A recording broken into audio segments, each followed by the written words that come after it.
going on, everybody? Welcome back to another episode of Bets and Banter presented by me. My name is Liam, and I pick fights each and every week on this channel. If you haven't already, get subscribed because we're talking UFC each and every week. And in order to do it on Bets and Banter, you know I got to bring some heavy hitters. I got to bring in some other sharp minds to break this stuff down with. And who better than my brothers at Pub Sports Radio? We got two great minds from PSR this week, including returning friend of the show. You asked for him to be back. He's back in the building again. Our guy, Diehard MMA, the long-awaited return. How are you, my brother? My guy, Liam, it's been too long. Thank you so much for the invite. I am pumped. Can't wait to talk about these fights with you. And on top of that, I'm sober today, so we can definitely get into the nitty-gritty of these things without me stumbling over myself. I love it. A man of his word, paid up those shoey bets that he owed, and boy, oh boy, made for some entertaining content. So shout out to our brother there. Put the pub and Pub Sports Radio on the Monday edition. But without further ado, let's bring on our other guest today, our brother from another, Billy Briz, in the building, another returning friend of the show. My man, how are you? Keeping it busy, I'm sure. I'm doing good, man. I mean, you got WNBA action. It's Thursday night for you. You know, it's summertime is here. I love it, brother. So without further ado, folks, what are we talking about today? I don't even think I introduced the card. We're talking about Sean Strickland and Abus Magomedov. And you may be asking yourself, if you're not a UFC diehard, who on God's green earth is Abus Magomedov? And we'll talk about all that. But as we always do, we start at the bottom of the card and we work our way up. We got 12 fights to break down. It's all going down at the UFC Apex on Saturday night. Kevin Lee may think it's stupid, but that's where we're going to be on Saturday. No changing it now. And we've got Alexandr Romanov coming back against Blagoy Ivanov in the very first fight of the evening at heavyweight. This is a fascinating fight, fellas, because on the one hand, Alexandr Romanov went from being the biggest favorite in UFC history. People will forget, against Chase Sherman, the biggest favorite in the history of the company. And now my man is like barely hanging on as a slight favorite here against Blagoy Ivanov. And the reason being, we can't expect the best from Alexandr Romanov given what we've seen from him lately, right? We saw a good performance. We saw him get into really good shape. We saw him have a nitty-gritty back-and-forth fight with a proven seasoned vet like Marcin Tybura. But then we saw him completely self-immolate in his fight subsequently with Alexander Volkov. And Volkov's one of the absolute top guys in the world. But it was the way it went down. It wasn't the result and against who. It was the way that the fight played out. He didn't look prepared for the fight. He didn't look like he showed up wanting to be there. And honestly, it was a very flat performance in every regard. Can't really get much worse than that, right? But we are seeing him lined as a favorite once again here. So do we have the confidence to go back to the well? I think there's a couple positive signs in his direction here. Number one, he's not in Moldova, where he was last time, where he said, I don't have a camp, I don't have a coach, and I'm kind of doing my own thing. When I heard that, I was like, Volkov, it's good to see you again, brother, at plus 150. Absolutely. Let's go to the window.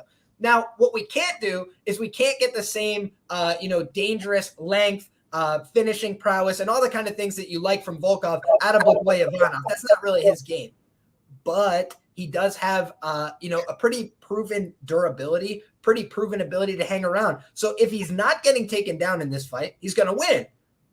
That's the real essential question of the matchup. And I do think Romanov's been training wrestling in the United States. He's been working in Maryland with a jiu-jitsu primary instruction. So for me, it's a weigh-in fight. If I see this guy show up, he looks felt. He looks like he put in the hard work. He looks like he's motivated to be here. I mean, that's a guy I think I could potentially invest in as a short favorite against a guy who's 4 years older, who's absorbed a ton of damage in life and his professional mixed martial arts career, and could at any moment give out, especially when put underneath. Heavyweights don't get back up very often, right? When they get put to the ground, more often than not, it's wraps. But the thing is, he's a combat sambo world champion. I don't think a forearm choke bullshit's going to work in this one. It's going to have to be ground and pound, King Kong in classic fashion. And you don't have to put somebody all the way out. You just have to get them unanswered strikes underneath, covering up. So I think Romanov's got a path to doing that. Just don't think I can rely on the chalk at this stage. Certainly not until I see the weigh-in. So without further ado, Clint, what do you think about this matchup, my brother? Are you thinking Romanov gets back on track here, or is it Blagoy, one knife in the chest, Ivanov,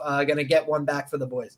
Man, I'm struggling with this fight, Liam. Romanov has been one of my absolute worst fighters so far in his UFC run. I lost that technical split decision against Juan Espino that haunts me to this day. And then Alexander Volkov is my guy. That's my Russian, okay? I might as well have sponsored him at this point. And I bet on fat tubby Romanov to take him out of there in that last fight. So I've been kind of zigging when I should have been zagging on this guy. Don't have a great read on him. But as far as the spot goes, he's on an 0-2 run. Like you mentioned, biggest favorite in UFC history. This guy's got some upside. This feels like the moment that we as bettors have all forgotten about Alexandr Romanov, and he gets a little break in competition and shows us who he is once again. I kind of think he's the side here in this spot. I'm with you. I need to see him at the weigh-ins and make sure he's not tipping that scale, make sure he's at least in, some kind of cardio shape, because Blagoy just has this thing about dragging you into these low volume wars. Lots of cage pushing, slows you down, and he can hit like a truck, but it's all low volume. I think Alexandr Romanov, he's younger, he's bigger, he's longer. He should be able to get the win in this spot.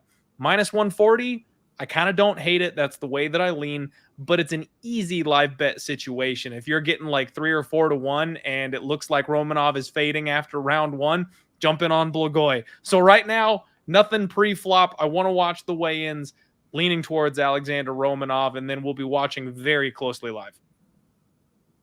I love it. And there's a case to be made that Blagoy could be on a 4-fight losing streak here. He got that decision win over, what's his name? Marcos Rogerio de Lima, which was very close. And to be honest, I thought Rogerio probably could have won that fight. It could be on a 4-fight skid here. Maybe that's contributing to the line as well. But two guys that stock is pretty low right now. Billy, what do you think about this matchup? Is there any value to be had? Yeah, I'm a big Romanov guy. I've been backing him since his UFC debut, but he's cost me a couple of dollars his last couple of fights, and I think it's time to not jump off the bandwagon. More one of those. We'll talk about it later in the card. There's watch and sees for this card, and I gotta watch and see Romanov do it for me one time. But the big alarming red flag here for this fight is where the totals are set at for this fight. I mean, this fight opened up at over 1.5, minus 180, juice towards minus 200 for the over 1.5. I get it, Blagoy's been stabbed in the heart, and dude hasn't died inside the UFC cage. But if we go back to his regional scene film a little bit, I mean, his submission defense has came into question once before, and if it happened once, it could definitely happen again over there in the Bellator promotion. He's been submitted before. I mean, that's the only way Romanov's going to get this one done. I don't think he's going to knock out Blagoy here. The only way he's going to win this fight is by wrestling and hopefully by getting a submission. So, I mean, the bookies feel the same exact way. If you go over to FanDuel and you go to decision no bet for Alexandr Romanov, huge difference between the money line and where the decision no bet is at for Romanov. Money line's minus 142 on FanDuel. Decision no bet is minus 215 on FanDuel. I mean, that's a huge discrepancy in the line. Usually when you see the decision no bets, they're either double the price tag or the same exact price tag, depending on what fighter you're picking on. So I think there is a little bit of value here in Romanov inside the distance. It's just like there's a lot of fights. There's a lot of shit going on this weekend. Am I going to the window and saying, hey, give me my Alexandr Romanov by submission prop? Nah, there's other ways I look at it this week. But I got to lean towards Romanov here. I think he's the side. Like you guys said, the gas tank and all that. But some of those cards were situational scenario spots. Like he fought in Salt Lake City the one time against Ty Bora, a spot that is not conducive for his fighting style. And then the last time, that was just too big of a step up in competition. I mean, Volkov was the only person to ever submit Blagoy, Ivanov. So maybe that's what the UFC is seeing here in this one. And I think Romanov is going to get the sub here and fuck up a lot of over 1.5 tickets. I don't mind that read on the fight at all, my man. I think, Romanov, he's got more finishing upside, no doubt about it, especially in the early going.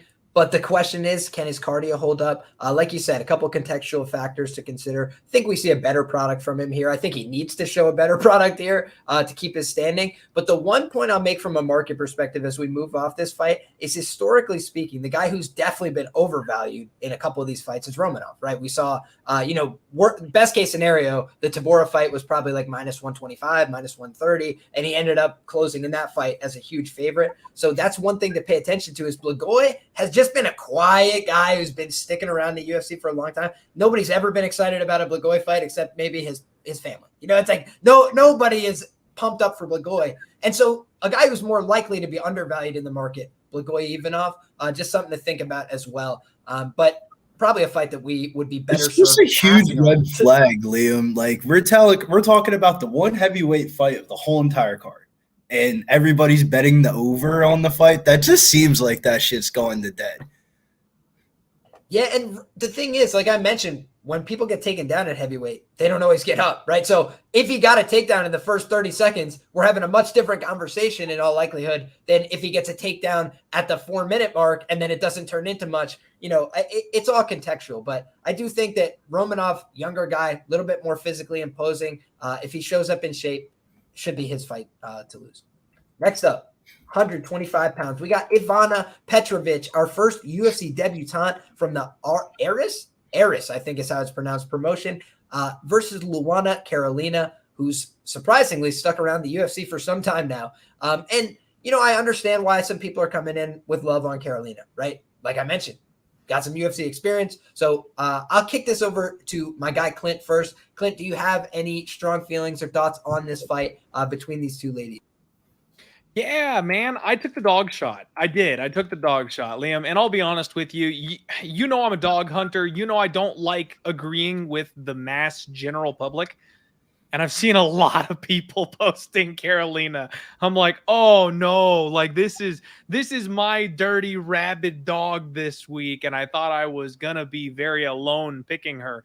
The more people that jump in the boat makes me a little bit nervous, especially with the line not going anywhere. However, I'm just going to go ahead and go diamond hands, white knuckle grip. We're just going to hang on and get this thing to the finish line anyway, Liam, because I think she's got such a clear striking advantage that it's not even funny. This is absolutely a grappler versus striker type of situation. And this new girl, Ivana, she's 6-0, and she's only been training MMA for like a couple of years now. Her professional debut was 2021. So even though Carolina is 8-4 as a pro, she's had kind of a rocky, 2-3 UFC run, 3-3 UFC run. She's fought Lipsky. She's fought Godinez. She's fought Molly McCann. She fought JoJo Wood to a split decision in her last fight. That's a step above anything this girl has faced. And on top of that, Luana Carolina actually has really solid takedown defense. She held Loopy to something stupid like 2 of 27 or something like that. I got to actually pull the number up and remind myself what that actual figure was. But the fact that she was able to stuff that many takedowns from a primary wrestler who's shorter than her and more physically powerful than her, that's all I need to see. If she can defend 1 or 2 takedowns from this girl, Ivana, there's a lot of tape of her getting rocked and hurt out there on the feet not so long ago on the questionable regional scene.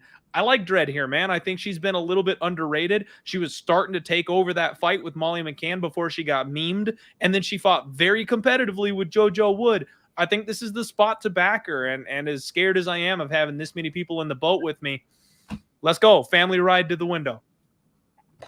I like where your head's at in terms of, if it's your read, you got to trust your reads at the end of the day. So go ahead and keep your diamond hand, my brother. Billy, what are you thinking on this matchup, my man? Yeah, I think that girl, Ivana Petrovic, hopefully I'm saying her name right. She's 6-0, but man, I'm getting fraud vibes from her. I mean, granted, it wasn't the highest level of competition, but I was, when you go into a tape study, you hear about the Twitter parlay piece of the week or something like that. You're like, all right, let me run the film on this guy or girl in this scenario and get a better idea of what they look like. And I came away from the tape study a little bit underwhelmed, to be honest with you. I was like, oh, this girl's 6-0. I mean, she's minus 225. Huge red flag. I kind of lean in towards the Luana Carolina situation here. But one way I've been trying to attack MMA betting this year, I've been going less off of like trying to grab big plus odds or something like that, just because I think there's value in it. There's just value in winning and having a winning ticket at the end of the day and watching your bank account go up.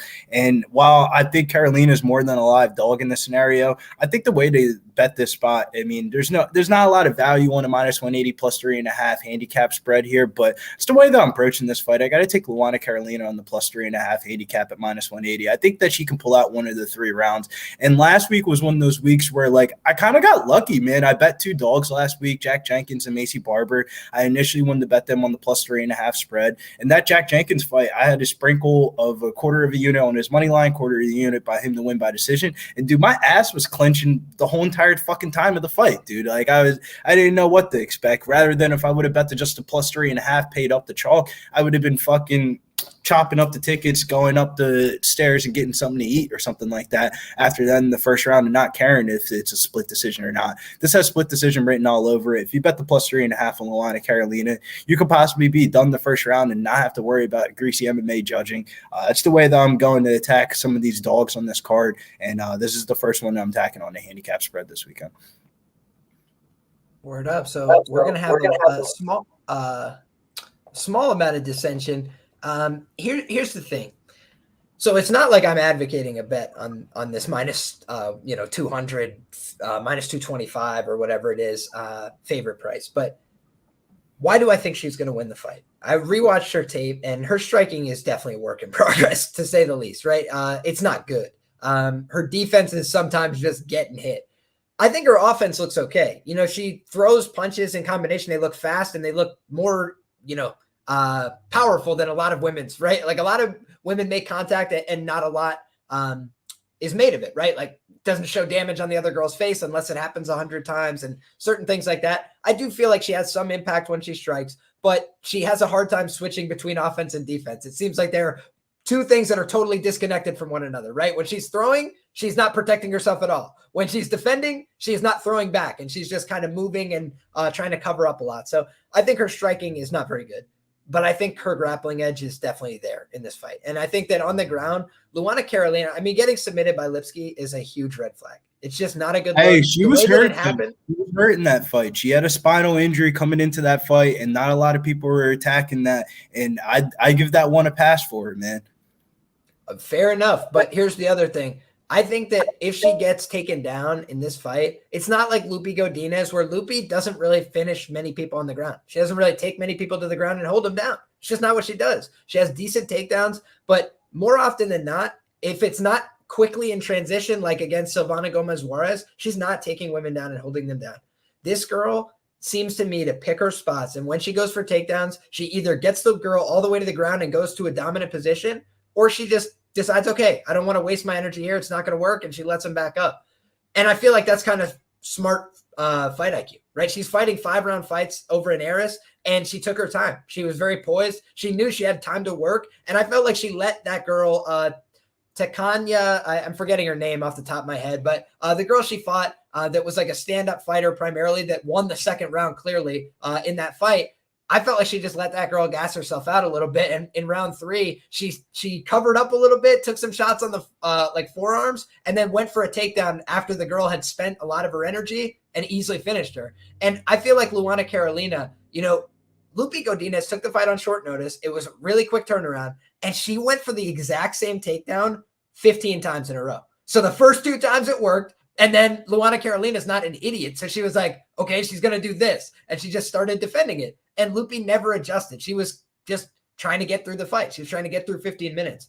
I think this girl will attempt different kinds of takedowns. I think she'll go upper body and lower body. So for me, the question is just, can she get her down with enough time to operate on top? I think on the feet, you guys are probably right that this is not going to look like a great fight for her. She's very raw. She's very green.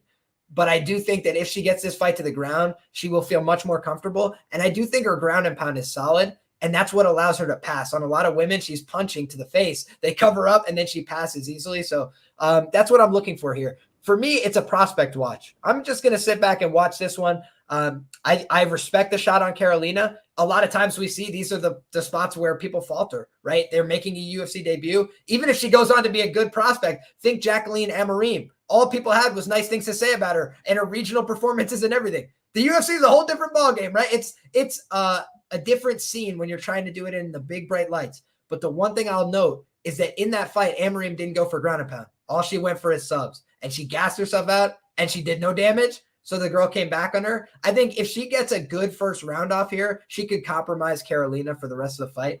But it's yet to be seen. So we'll find out Saturday night. And as I got no money on it for now, I'm wishing you gentlemen the best of luck. Before we leave, though, I will say one thing about Luana Carolina. I mean, granted, let's go back in time and look at those last 2 fights. I mean, she had an injury against Lipski. She popped back up and won 2 fights right after that, and then flew from Brazil all the way to England against Molly Meatball with the whole entire Barstool company sitting there cage side rooting on Molly Meatballs. Molly Meatball knocks her head off to the second row, and then they say, hey, call back.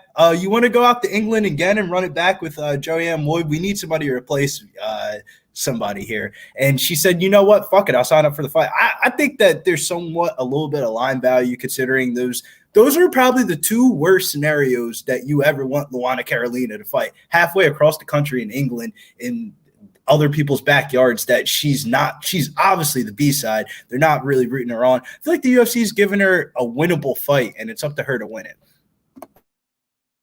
She's got that dog in her, if you will. Yeah, I can see it. Not going to be joined it personally, but like I said, wishing you boys the best on this one. Next up, we got a lightweight fight between Guram Kutateladze and Elves Brener. I think this is a really interesting one, boys. It's a very wide line here. Opened up around a -200, 75, I think. Now it's all the way up to -600 for Guram. And, I think it's a little bit bullish, frankly. I think Guram's a good fighter. I think he's a dangerous guy. I think he's a better caliber athlete than somebody like Elves Brener. But the difference is Elves Brener got in there, tried to stay active, right? Been putting together some fights. Our guy Guram is not having fights, right? He's just not had a UFC tenure to discuss. He's been around for a little while. He's had 2 fights. He's been an underdog in both fights. So now he goes from being an underdog to being the biggest favorite on the fight card, except for Joanderson Brito, who's fighting, somebody much lower skill. And we'll talk about that later on down the card. But these are 2 guys that feel like they will win more fights in the UFC after this one, no matter who wins this, right? Elves Brener just beat Zubaira Tukhugov, who's 5-3-1 in the UFC, and his only losses are by split decision. All of them. So it's like, Zubaira Tukhugov, the way to beat him is to edge out a close decision.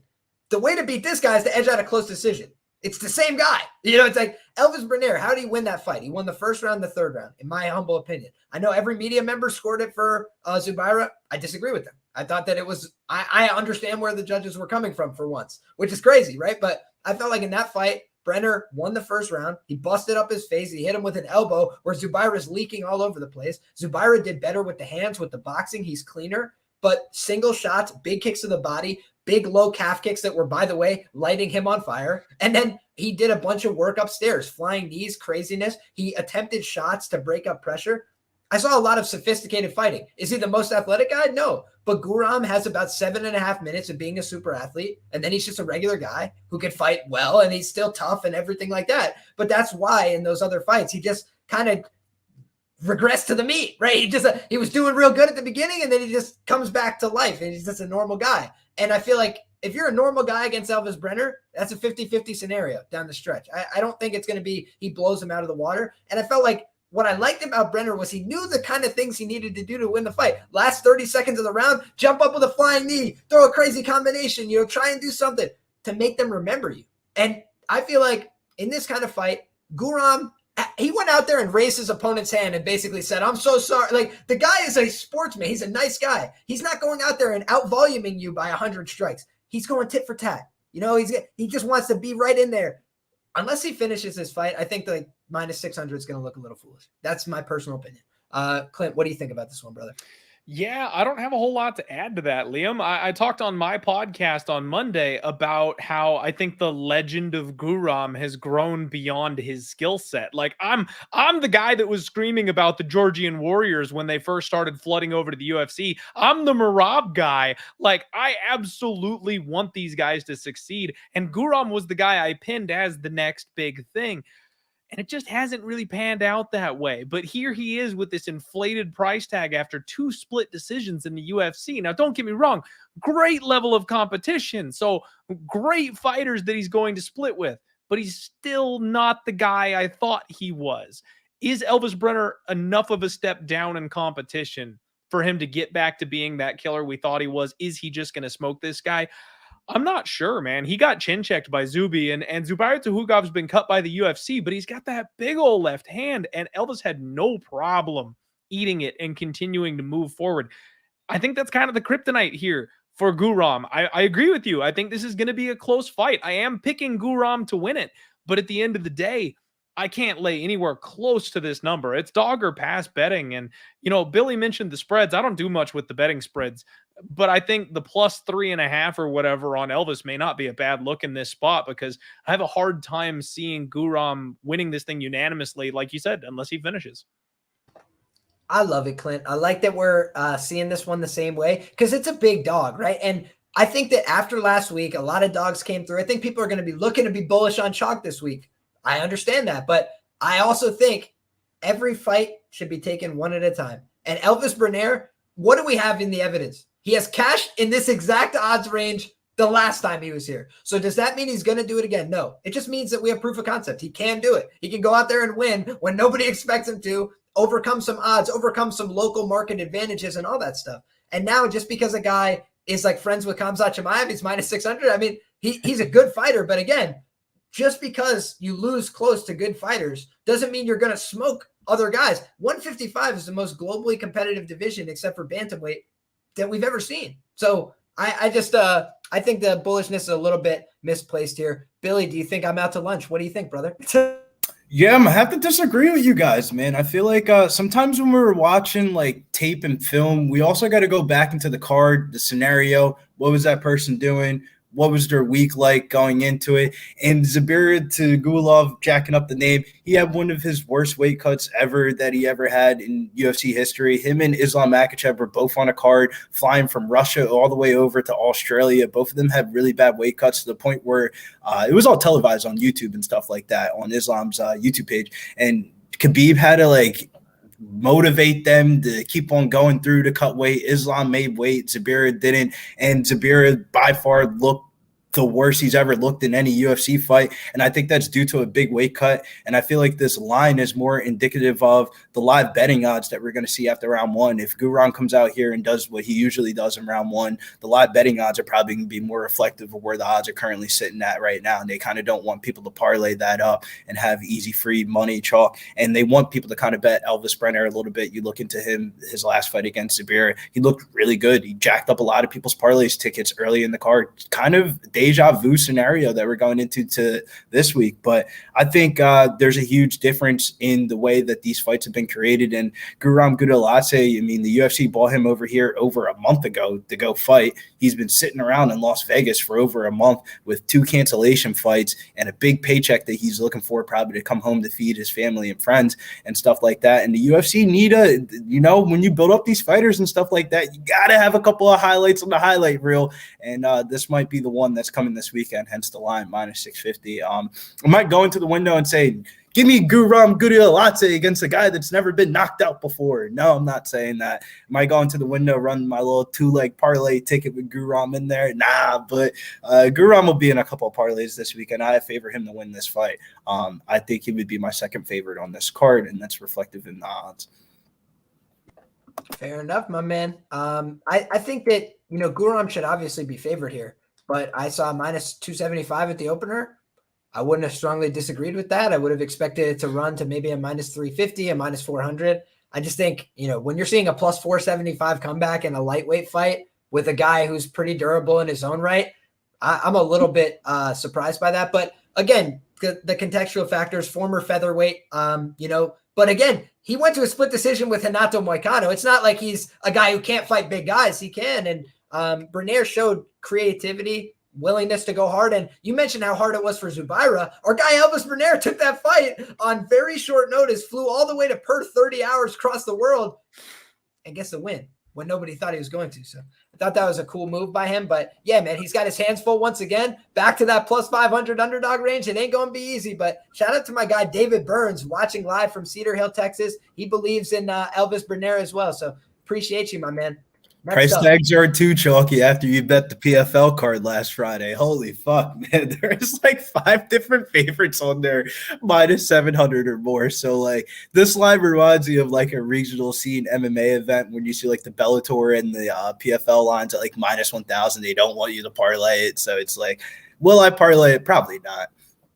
I have a very simple formula for regional shows, for PFL, for Bellator: patchy mix or go fuck yourself. That's it. Keep it simple.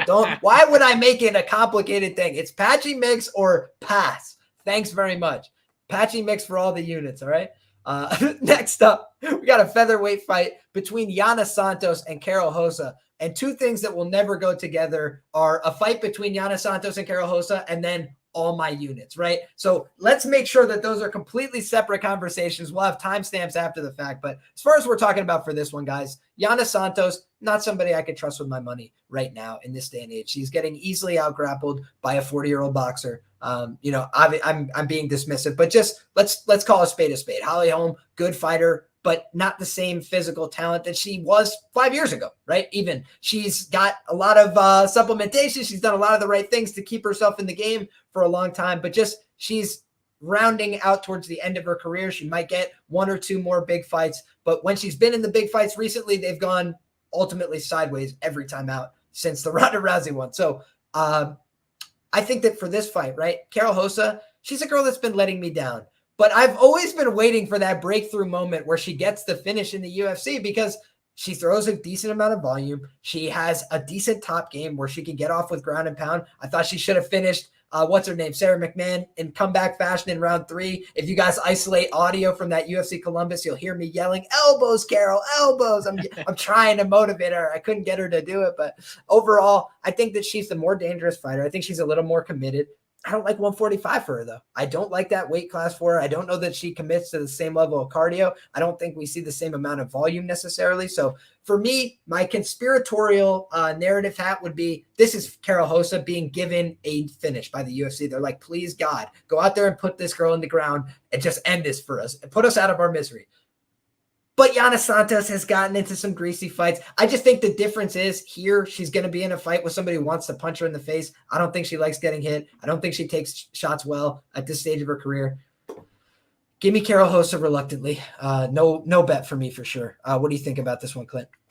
I'm in the same boat as you, Liam. I'm just captaining the ship. I did lay the wood here on Karol Rosa, and I agree with everything that you just said.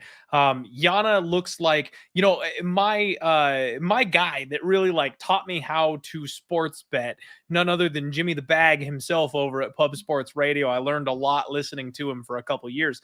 One of the things he does in hockey that I like to do in MMA is the concept of stepping on somebody's throat. At the end of these UFC fighters' careers, every once in a while, there's one last flail. Every once in a while, they got one more in them. Frankie Edgar was notorious for showing up and pulling off an upset once or twice before the end of the run there. But most people don't do that. Most of the times when they're done, and you can just pile on and make money fading them. That's Yana Santos for me this weekend, man. I know it's Irene Aldana. I know it's Holly Holm. Those are two high-level fighters that she lost to in her last two fights, but those are both the post-mom. Sorry, not both. One was a knockout. The other one was post-mom where she didn't look the same. She's been finished several times, subbed twice, knocked out 3 times, and now her husband just got suspended from the PFL for steroids. I know she's going to be pissing hot coming into this fight, giving it her last best opportunity to save her job. But that's also the reason that you want to fade them, right? If you think all the juice in the world is going to be the one thing that gets you over the hump, probably not. Most people, that doesn't really work. The skills aren't quite there. The heart isn't quite there. She's breakable. And I think Karol Rosa, she's a young fighter. We see this a lot with younger fighters. She's still only 28 years old. We all had really high hopes for her. We already really thought she was going to be something. She fell short against an Olympian in Sarah McMahon. She was 27. She fell short against Norma Dumont. Well, she's shaking that off and getting her ass right back in there. Liam, I think what we see with especially these younger struggling fighters is if there's no two-way traffic, if she's not worried about the offense coming back at her, Norma Dumont hits like a truck. So she had to mind her P's and Q's a little bit in that spot. If she's not worried about the punches from Yana Santos, she'll empty the clip. I think she goes out there and fights free against Yana Santos and gets the win. I wouldn't be shocked with a TKO or a submission victory, to be honest. I love it. And Clint, that's the only bet that I could have on this fight. When I did look at it earlier this week, plus 375 was the best price I was seeing. That probably won't get me to pull the trigger. I think if it was 4-1, a little bit higher than that, then I could see myself putting a very small bet on Karol Rosa ITD. I bet it before. It's burnt me before, but I feel like it's about the opponent, right? And I was talking about this on a DFS show that I record for Roto Grinders. Just when I'm thinking about who I want to bet on, sometimes I'm thinking about who would be the best person to fade on this whole fight card. And it's not like Yana Santos isn't okay at fighting. She's got some okay skills, but does she want to be there? And if somebody doesn't want to be there, that's the easiest person to beat. You know, it's like if they don't want to win, and I do, I'm going to win 10 times out of 10. So just something to think about here. I think Karol Rosa a little bit more motivated for this fight. What do you think about this one, Billy? Yeah, man, I hate talking about this fight because me and fucking Mills were fucking arguing for 25 minutes earlier today on our podcast that we're recording because he was giving out Karol Rosa as a minus 175 bet. And I immediately had to stop him, man. I had to say, no, bro, don't do it. Why are you giving out to people? Minus 175, women's MMA money line. And it's just more of the scenario. I feel like everybody's talking about Yana, Mama Santos, this, that, and the third. She fought one fight pregnant. The next two fights, she had a kid. And then she said, you know what? I'll still sign the contract. I think I'm ready for this. Karol Rosa, on the other hand, this girl has not finished anybody. In women's MMA, there's rules to women's MMA. You bet on the more dangerous fighter, and the more dangerous fighter more times than not will lead you towards a victory. That's what I did last week with Macy Barber and Tabitha Ricci, and I ended up cashing on women's MMA last week. Am I going to the window here and betting Santos? No, I am a little bit scared, but I am not betting Karol Rosa this week, man. I mean, her last fight, she took that fight up a weight class on short notice and looked by far the worst that she's ever looked. And now she's taking another fight on semi-short notice, and she's going up a weight class again against Yana Santos, somebody who isn't the best in form right now. But if we see Yana Santos fully engaged and ready to go, this line's going to look a lot greasier than what it currently sits at right now. I can't back Karol Rosa this week. My initial first lean was maybe Karol Rosa. The line went up from minus 155 to minus 175, minus 184 on FanDuel. I seen that line drop immediately back down to minus 175. And the spread handicap on this is plus 3.5, minus 210 for Yana Santos. So the odds makers think that this one's going to go to the decision to be a little bit closer than intended. Speaking, and Karol Rosa, if you look at her UFC career, I mean, all of her fights are going to the decision. She hasn't finished anybody. So if we're talking about another women's MMA fight, it's going towards decision. This girl did not look good going up a weight class the last time on semi-short notice. I think that we could see somewhat similar of a scenario. I'd rather bet on her significant other, Denise Gomez. Denise Gomez is my little baby, man. I like the significant other a little bit more than Karol Rosa. Well, I'm not saying she isn't better than her. I'm just saying. Denise Gomez is fighting next, though. That's the thing. That's where the rubber's going to meet the road a little bit. That's Waragi. Oh, she's not fighting Uragi. No. Good luck with that one, bro. They did her dirty. Never mind, Liam. I take that back. But no, I can't back Karol Rosa this week, man. It's the moving up a weight class. It's the whole entire not finishing girls and stuff like that. When I bet women's MMA, I need to know I have an advantage over my opponent. If that advantage is either having the powerful strikes like Macy Barber last week over Tabitha Ricci. You can't tell me Macy Barber's not top 5 hitter in that division power-wise. And Tabitha Ricci, top 5 wrestler. Look at those hips. That girl got an ass on her.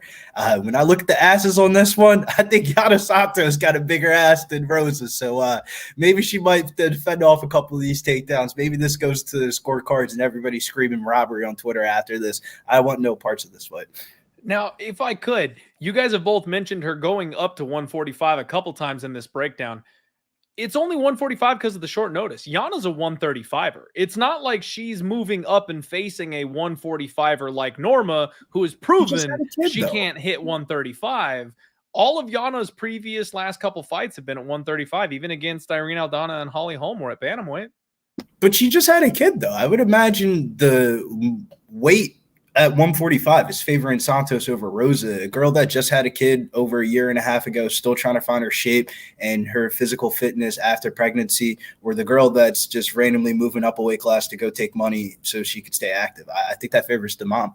I think it's a wash personally, just because they're both 135ers, and Rosa, I think, sees an opponent she can beat. Santos already made the weight against Holm not too long ago, so I don't think it's like she's getting some big buffing advantage because she doesn't have to cut. She's natural down the weight class too. we've seen this narrative before, but Nina Azarov, a couple of fights after she had her kid off of pregnancy and stuff like that, and I forget who she was fighting, the girl that just got cut. And everybody was betting against Nina Azarov. They were saying that she wasn't this, she wasn't that. And then she ended up a year after having the kid and stuff like that. She looked kind of somewhat back to normal. I think that, I don't know, man. Once we start getting into the biologies, how female bodies work, that's when I need a pass. We need a real good, solid MMA women's capper to like join us on these streams so we can shut up because I don't know. Dude, she was pregnant fighting, man. How are you pregnant? The UFC allows you to fight. Like, I don't know, man. I think we might see better set. Gordon I think the almost UFC went straight did from the not dark know room anything in there, about man. that. 100% the UFC did not know about that, or they would not have let that happen. But she just like casually dropped that after the fight. I'm like, dude, you're not supposed to say that. 100%. Yeah, exactly. Not plus EV decision making right there. But what we can do is I'll close out this fight by just mentioning something interesting here. A note on this fight in particular, but also just on the women of this card in general. They're making a very quick turnaround. Karol Rosa fought 66 days ago. She's back in the octagon. Yana Santos fought 94 days ago. She's back in the octagon. So that's 2 months for Karol, 3 months for Yana. Luana Carolina, 101-day turnaround. So these women are just getting right back after it. Ariane Lipsky, 108-day turnaround. Everybody get back on the hamster wheel. I don't know what they I guess underbooked how many talents they need in these divisions because they're just Dana White Contender Series is coming up in the end of summer, so some cuts. So they're trying to get them out. Yeah, they're trying to get them out of their roster spot. Brutal, but so true. Speaking of people that probably won't have a roster spot for very long, we got Joanderson Brito taking on UFC debutant Westin Wilson. And I do think Westin Wilson could win fights in the UFC, but I think this is a really brutal matchup to get started with. Now, the one thing that is a saving grace potentially here is Joanderson Brito, smaller guy at featherweight. He's 5'8", short king, packs a lot of power, much better ground game, in my opinion, than Westin Wilson, not close. Also more powerful physically. I think he can elevate, slam him if he gets him into the wrestling scenarios. I think Brito will outposition him. But what we're dealing with here is the fact that he's a minus 1,100 favorite. So there's really not a lot of meat on the bone. There's not much of a gambling conversation to be had, except for if you're on the Brito side, how do you think he's going to win? How do you think he's going to finish? Or if you think Westin Wilson has a chance, then you're taking the plus, 900 money line or whatever it is, and you're moving on from there. So for me, I understand actually a quarter unit shot or something on Westin Wilson because he's huge and because Joanderson Brito fights like a wild man. He's not always making plus EV decisions. He did lose to Blagoy, who's a 6-foot tall fighter. He fought a bunch of other guys who are 5'11" and beat them. So just one thing to take note of here against a 6'1" opponent. But outside of that, Brito should kill this guy. So I think we don't have to overcomplicate it. I think Brito's going to submit him in the first round. What do you think, Clint? Yeah, man, I said it on my show on Monday. I think Westin Wilson is the new Jordan Wright. I think this guy's going to come in and he's going to starch 1 or 2 people. It's going to look like a meme. And then he's going to lose 3 in a row and be cut from the organization. Like, I don't think he's very good. I don't think he's UFC caliber. Seems like he's got UFC caliber offense, just not physicality or defense. We'll see what happens. But obviously, I'm going to side with Brito. I think the minus 600 Brito inside the distance is going to do just fine on Saturday. Finding a way to bet this fight is a struggle because there's just really no spot for you to get your money. It feels like Kayla Harrison in the PFL, where it's like both KO and sub are even money. So it's like you got no line value. Pick your poison, flip your coin. Which one is he going to go for? If I got to pick, man, I've got to go Brito by knockout. It's minus 125. I know the sub is like plus 150. It was plus 200 earlier in the week, I think. But I just think the way he walks in and nukes people, this guy's like a newborn baby giraffe. If Brito comes in with a big old overhand, he's going to crumble. And you just have to pray Brito doesn't jump on the neck after he knocks him to the ground. Don't bet this fight. Like, this is a great fight to be entertained. Put Brito in your DFS lineup. I'm off it. The thing for me is that when you look at that Algeo fight, he comes forward, he's swinging, but he grappled him so much and almost like grappled himself into a hole in that fight because Bill Algeo is so hard to submit, right? He's just like a guy who's got really good sub defense. He's very patient. He's got good cardio. He's kind of an ornery prick. He never wants to quit, right? Like that's just a tough guy to submit. Whereas I feel like in this fight, Westin Wilson might be like, yeah, let me get UFC fight number 2 and let's just get that. We're done with this one. Thanks very much. That's kind of the impression I get. Like get into the pocket, have a couple exchanges, and if it's going sideways, takes me to the ground. No hesitation to tap. Billy, what do you think about this one, my brother? I do want to go scroll back to what you're talking about in the submission. We know Joanderson Brito is more than likely going to win this fight, but with Westin Wilson, man, in his amateur record, 2 losses by sub. If you look at the regional scene record, 7 losses, 4 out of the 7 was by sub. If you look at Joanderson Brito, this is by far the least competitive grappler that he will ever face. He fought Diego Lopez on the Dana White Contender Series, Alexa Grasso submission, BJJ coach or whatever. He looked absolutely amazing against Mozart. The guy who beat Evloev. Yeah, he looked amazing against Mozart Ivanov. And then follow that up with Bill Algeo, another great grappler. I mean, not a great grappler, but Bill Algeo is more of a grappling type of fighter. Andre Feely, Team Alpha Male guy. What do? They wrestle. And Lucas Alexandr was the first guy that he's ever faced that didn't have that wrestling prowess, and it showed real quick. First round sub, cashed on that bet, and we're going right back to the window this week with the first round sub for my guy Joanderson Brito. Just by like common sense of like trying to think about fighters, is the coach telling him to go out there and go fight like it's a bar fight and go swing punch for punch with a dude that's a little bit bigger than you and he's Stevie Wonderboy Thompson's protege or whatever? Or are we going to see Stevie Wonderboy Thompson like he does every time in the UFC get taken down to the ground and maybe this guy isn't Wonderboy and gets back up to his feet? But he's going to get submitted here early in this fight. I mean, if you're a protege of Wonderboy, I know one thing that they're not doing at that gym. It's fucking wrestling. And hopefully the coaches are there telling them that. And they say the easiest path for you to get this victory is take them down to the ground and you submit them. The highlight tape will be the same exact amount of time. Hey, him and Weidman are a family now, so you better watch out. Maybe there's wrestling once a week now at the Simpsonville Kickboxing Academy, but otherwise, yeah, I tend to agree with you, my man. Should just be pretty clinical for Joanderson Brito. You look at his Tapology, you realize nobody wants to fight this guy. Everybody's canceling bouts. I'm sick. I'm busy that weekend. What weekend did you say? Yeah, I'm busy that weekend. That's what people are doing when Joanderson Brito is getting offered. So I just think he's kind of a tough matchup for most guys in the division. Brings a lot of power, a lot of explosivity. Doesn't seem like a fun night at the office for anyone. So Westin Wilson, good luck at the office, brother. If you're thinking about you got a job to do, AOB, brother. I will say, if you're thinking about parlaying Brito, though, instead of parlaying Brito at that chalk of a price tag, maybe just venture off the fight, not go to distance. Let's say if Westin Wilson magically does win this fight, it's probably going to be a finish inside the distance here. So, I mean, that could be one way to get, $3 better of a price tag. I see minus 800 for fight not to go to distance, and then the money line's minus 1,200. So I feel like you're getting a little bit of value here on the fight not to go to distance. If you're parlaying things, that is violence. But after last week, and I would avoid parlaying those things. We saw, Trevor Peek and Chepe Mariscal is a fight that simply should end inside the distance, and yet here we are, right? So it's just like for me. That would be my best word of advice. If it's minus 800, just fucking find something else or wait till next week. It's like there will be more fights.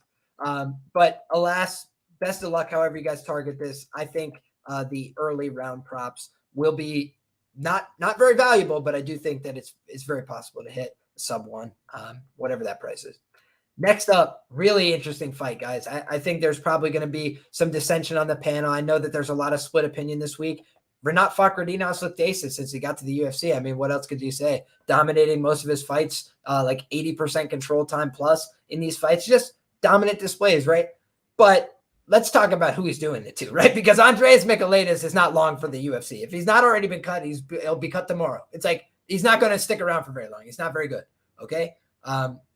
His round win against Pereira is like him like trying to hold on to him for dear life. Like, please don't hit me, sir. Like, just didn't look good.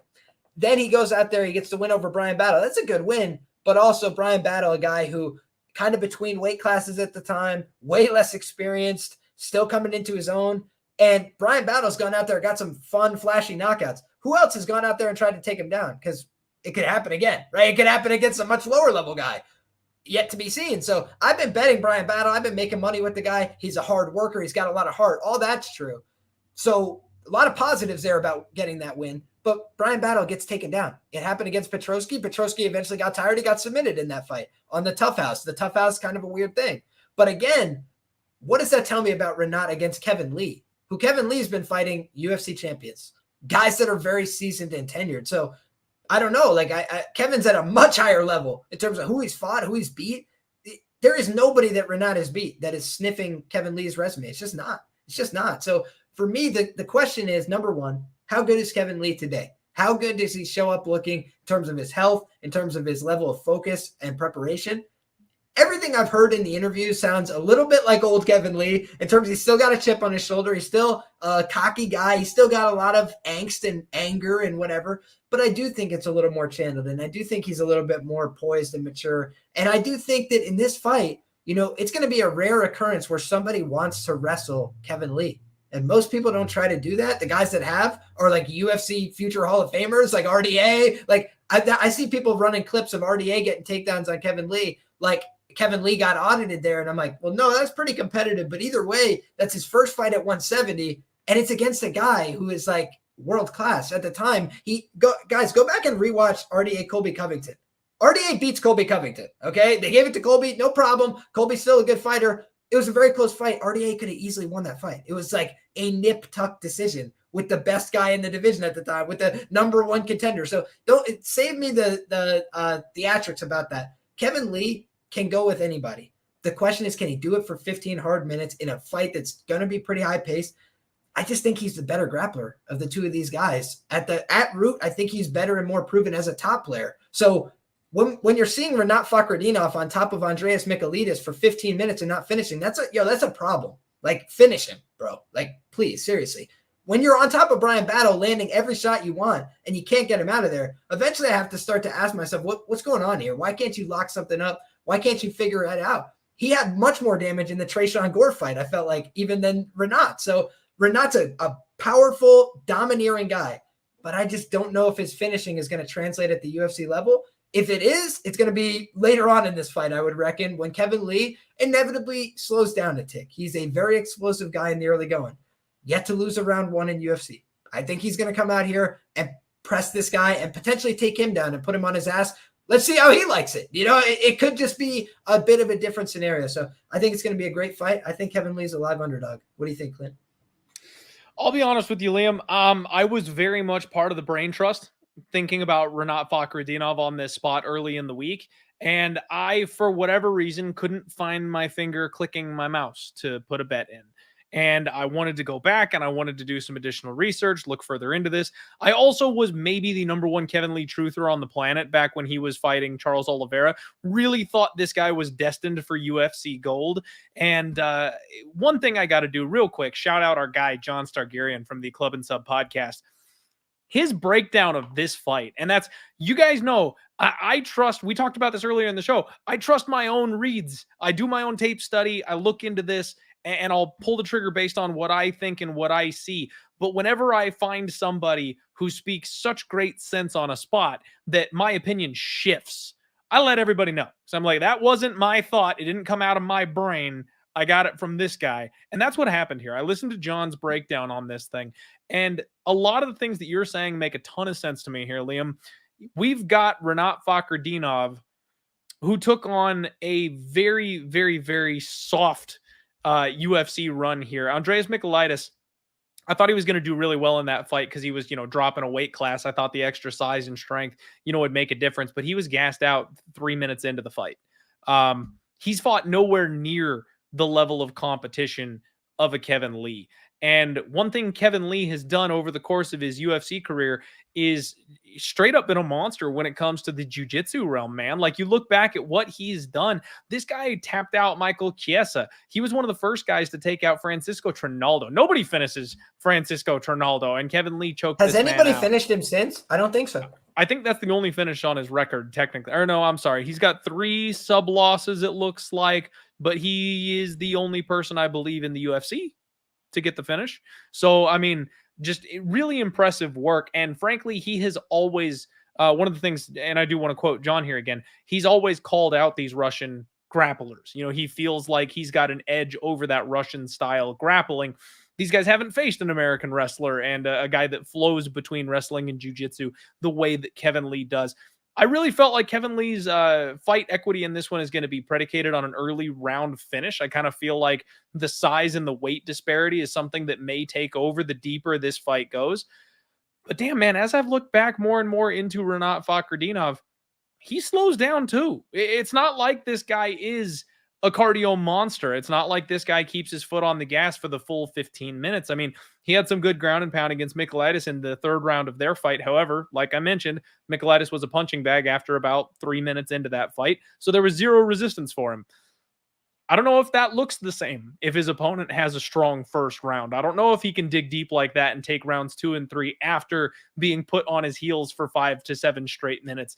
I don't know. So, Liam, I've gone from thinking I was going to parlay Rinat Fakhretdinov to thinking he might be the parlay buster of the week. I'm probably passing on this fight. Something that's really served me well in the year of our Lord 2023 is when I flip-flop on a fight. If I start on one side and I determine I like the other side that much better, that burned me in 2022 so often where I just couldn't get it right. If I was right the first time, I flipped and I was wrong. You know what I mean? Like, that's what happened to me over and over and over again. I just pass now. Like you said, there's more MMA coming next week. There's 13 other fights on this card. I don't need to bet this one. So I thought I was going to bet Rinat. I have come to the conclusion that I think Kevin Lee is a live dog. And if I miss out on a little bit of cash this weekend, that's fine. We'll make it up next week. I'm going to pass here, man. I'm staying off. I need to see what Kevin Lee looks like back under the bright lights in the UFC because he's also the younger fighter. And that's something I think a lot of people don't think about. We have thought about Kevin Lee as an old man at this point because of the physical issues, the surgeries. He just turned 30, man. Technically, he's in his fighting prime. The best years of Kevin Lee could actually be yet to come. We'll have to wait and find out on Saturday if that's the case. Absolutely. And Clint, let me do you one better as well. Talking about Eagle FC, I feel like people took the wrong things away from that Diego Sanchez fight personally. Definitely. Right? How often have we seen Kevin Lee get tired, get hurt, fall apart mentally, and quit? That's kind of what happens. Otherwise, he's very good at fighting, right? He beats everybody in the first round, but when things go really sideways, he has a hard time keeping it all together. Even the fight against Edson Barboza puts together a bunch of great rounds and then almost gets spinning head kick. It's just like staying focused and staying on point for the whole 25. He's got ADHD. Yo, I can relate, bro. Like it's a tough sell. But what we saw from him against Diego Sanchez was 15 minutes of focus. He knew exactly what the job was, and he did it. He needed to win the fight.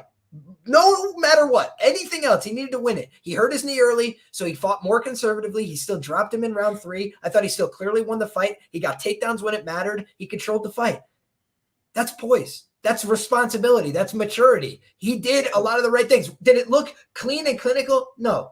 But when you hurt your knee and you find a way to win, that's, I think, what's an important takeaway for me about Kevin. So I just want to see him come out here looking healthy, and I feel like he's going to fight for your money. A little bit more mature version of himself. Billy, what do you got on this one, brother? This is one of those fights, man. Damn if I do, damn if I don't. But you can't fucking tell me just because he has an OV or an EV in his last name that he is a better wrestler than Kevin Lee. I'd say no. Damn it, I will put my fucking stamp on the page and say Kevin Lee is a better wrestler than this man. And I want to go back to what you were saying in your breakdown. Kevin Lee historically comes out hot in the first round, and this is one of the spots that I was talking to you about earlier in the night about eyeing up a handicap scenario. I know turning the dog into a favorite isn't the best way to bet things, but I think we're asking for two different things. If you bet the money line, you're asking for him to win the fight and get his hand raised. For you betting the +3.5 at -160, you're asking him to win the first round or don't fall apart in the other two. And Rinat Fakhretdinov, This dude's a fraud, man. I mean, he didn't even get signed through the Dana White Contender Series or something like that. He got signed off of a fucking YouTube show called Dana White Looking for a Fight, and he was really there to go see Khabib's cousin. Khabib's cousin gets knocked out by Carlston Harris. He ends up getting a UFC contract, and he's like, oh, shit, Eric Spicely's on this card too? I just cut him a couple of weeks ago. And then Rinat Fakhretdinov ends up smoking him in the first round, and that's what got him signed to the UFC. We don't see him for a whole entire year later. He comes over to America. It's American top team. He's in the gyms and stuff like that, but he can't be put out for product yet.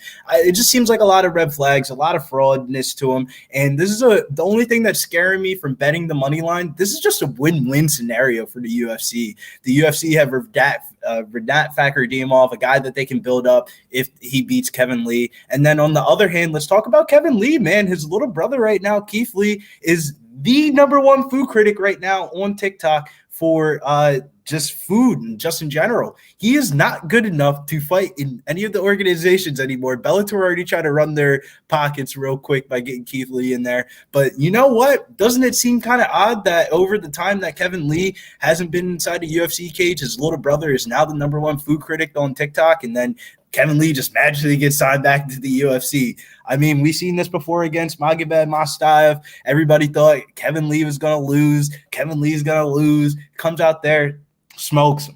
Second round, smokes him. I just think that there's a lot of value here on the handicap. You can luck yourself out a lot of different ways in this bet. One thing that I will say about the handicap bet is if your fighter finishes, you still cash the bet. So let's say you bet Macy Barber last week, +3.5, -170. You cash that bet after the second round, regardless of how the rest of the fight went. As long as Macy Barber stood in there for 3 rounds, you were winning that bet after the first round. I feel like that's the same exact scenario that you could see this weekend. I think there's a lot of value in the handicap here for Kevin Lee. There's no way Rinat Fakhretdinov is a better wrestler than Kevin Lee. Is he a better wrestler than him over 15 minutes?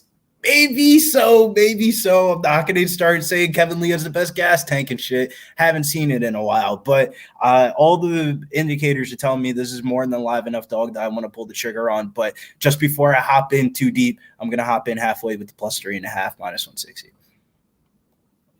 Not too shabby, my man. I like that. I actually faded Kevin Lee with my only track bet on him ever, and it was D-Rod at +130. And, kind of because I felt like he could come back on him later in the fight. To Clint's point, I don't know that Renat's got better cardio than Kevin. I feel like it's somewhat similar, maybe slightly better cardio, a little bit better ability to push on offense, but I don't think that he's going to have an easy time in this fight. And I think his cardio could look a lot worse facing heavy resistance. So the last thing I wanted to throw into this fight is Rinat Fakhretdinov. I wonder what he must possibly think about Kevin Lee, because on the regional scene, being over there in Russia, he didn't want to fight any Muslims. It was against his religion, this, that, and the third.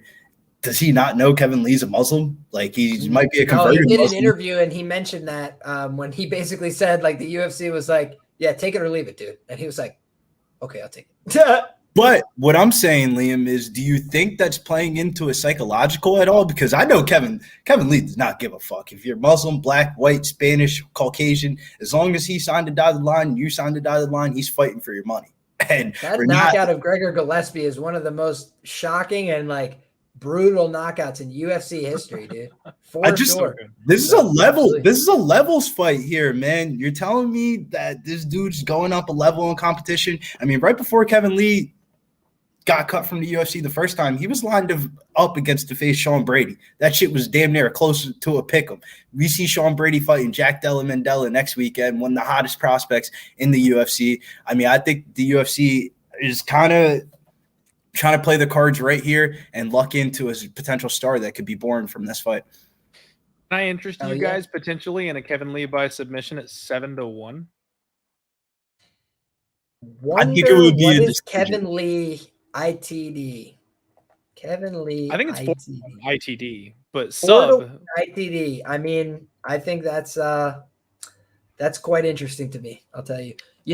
I almost didn't. I like hesitate sometimes to share some of the things I find because I really like having my own information as well. But I'll tell you guys what. For the 34 people rocking with us live, we'll drop this little nugget for you as well. Kevin Lee has come through twice as an underdog in the UFC. Okay, in both those fights, he won by knockout in the first round. Mm-hmm. I think that's a great Happened nugget. twice. It's come through knockout in round 1. He is, by the way, plus 1,100 to win this fight by knockout at any point in the fight. Plus 1,100. So it's not something he's done at 170, but he also kicked Gregor Gillespie's head into another arena from MSG to Prudential Center. You know? I think the number one thing to take away from this is there's more value in finding Kevin Lee props than parlaying Rinat Fakhretdinov in a 2-leg or a 3-leg parlay this weekend. Completely agree with that, man. But the one thing I guess, Liam, that I would say the reason I would personally hunt sub rather than KO is that size discrepancy. The fact that he's moving up at 170, that type of nuclear power doesn't seem to have translated up the weight class for Kevin. We saw it against D-Rod. It's not like he had him in trouble on the feet all that much in that fight or anything like that. And on top of that, we're dealing with a primary grappler. So what happens when he gets tired? What happens when he gets hurt? Rinat's going to default to shooting. And we've seen that Kevin Lee is more than capable of syncing up a guillotine. He takes the back slick. This man rear naked choked Michael Chiesa. And I know I said that before, but that's a huge standout thing to me because Michael Chiesa is a super respected grappler in the UFC. And unless I'm mistaken, Kevin Lee has been working at Killcliff FC for this camp. That means training with guys like Gilbert Burns. Killcliff FC lives in Las Vegas. I think the sub... I'm saying for me, you guys do what you want. Inside the distance, probably safer, but I think that 7-1 sub is the way I'm looking.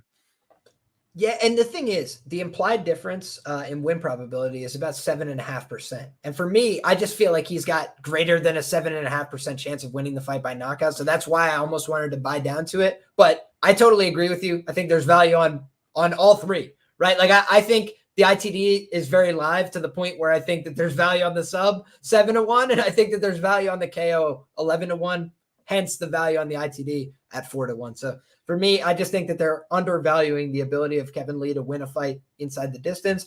Diego Sanchez, say anything you want about the guy. He's extremely fucking durable. Look at the course of his career. Very few people have been able to put him away. And the guys that did, they had to kill him, like literally put him down into a body bag. Matt Brown put him to the land of wind and ghosts with that elbow. People don't do that to him very often. And I felt like in that fight, he still almost got knocked out by Kevin Lee on one leg. So just let's not overwrite it. Let's not rewrite history. Kevin Lee still whooped his ass. People are acting like Kevin Lee lost the fight or something. I couldn't believe that. Next up, Nursulton Rudziboev is going to be kicking off the card against Bruno Ferreira. And Ferreira flipped the script on everybody last time out, right? A lot of people very confident on RoboCop. He was minus 300 favorite. I didn't have any bets on that fight.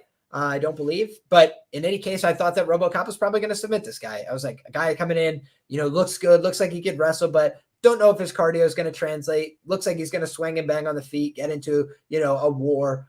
And at the end of the day, that's exactly what happened. They swung and banged on the feet. They both were landing like 5 strikes a minute. And the guy who had a little bit more crack and power and a little bit fresher of a chin, and Bruno Ferreira put him down. In this fight, though, I don't think that, it's going to be as simple and straightforward because RoboCop doesn't have the same kind of build as this guy. This guy's got a very weird build in Ruziboev.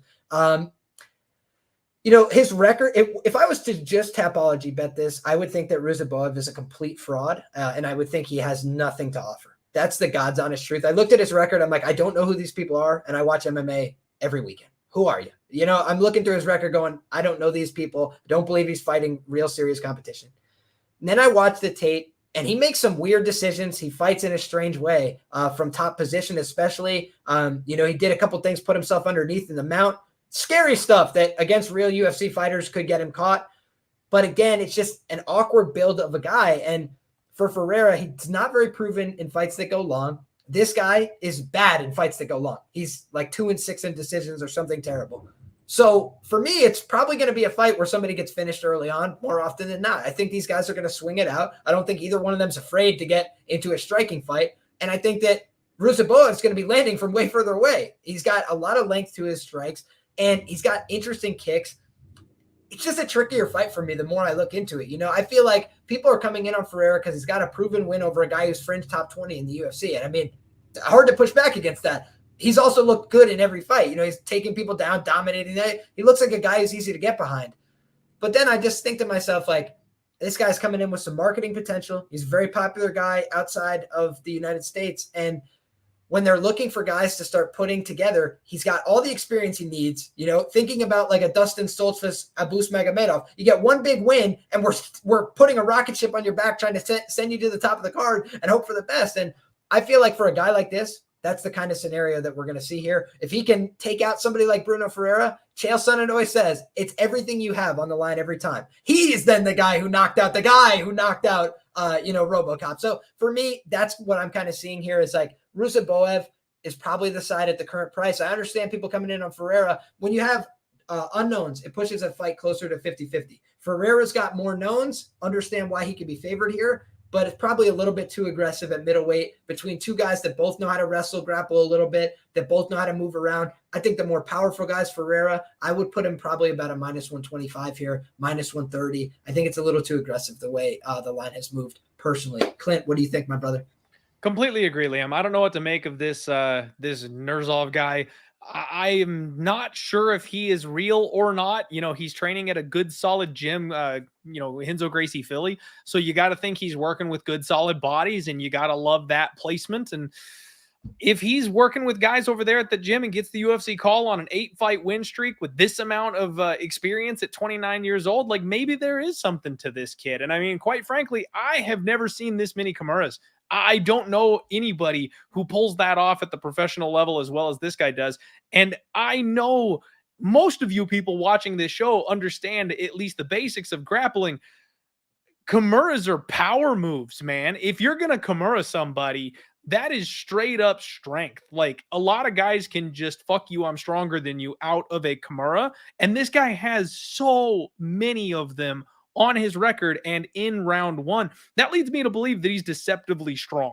So he's going to be bigger. He's going to be taller. Yeah, he's not as squat and, powerful. But if this guy keeps it at range and then they get into a grappling mix-up, I'm not convinced he isn't the far better BJJ player. Bruno's only got 10 fights. This guy has 4 times the professional experience of Brunno, and not a soul picked Brunno in his last fight. And now he's a -200 favorite. Like, it doesn't make sense to me. If you tell me this is a pick'em and nobody's betting it and we stay off of it, that's fine.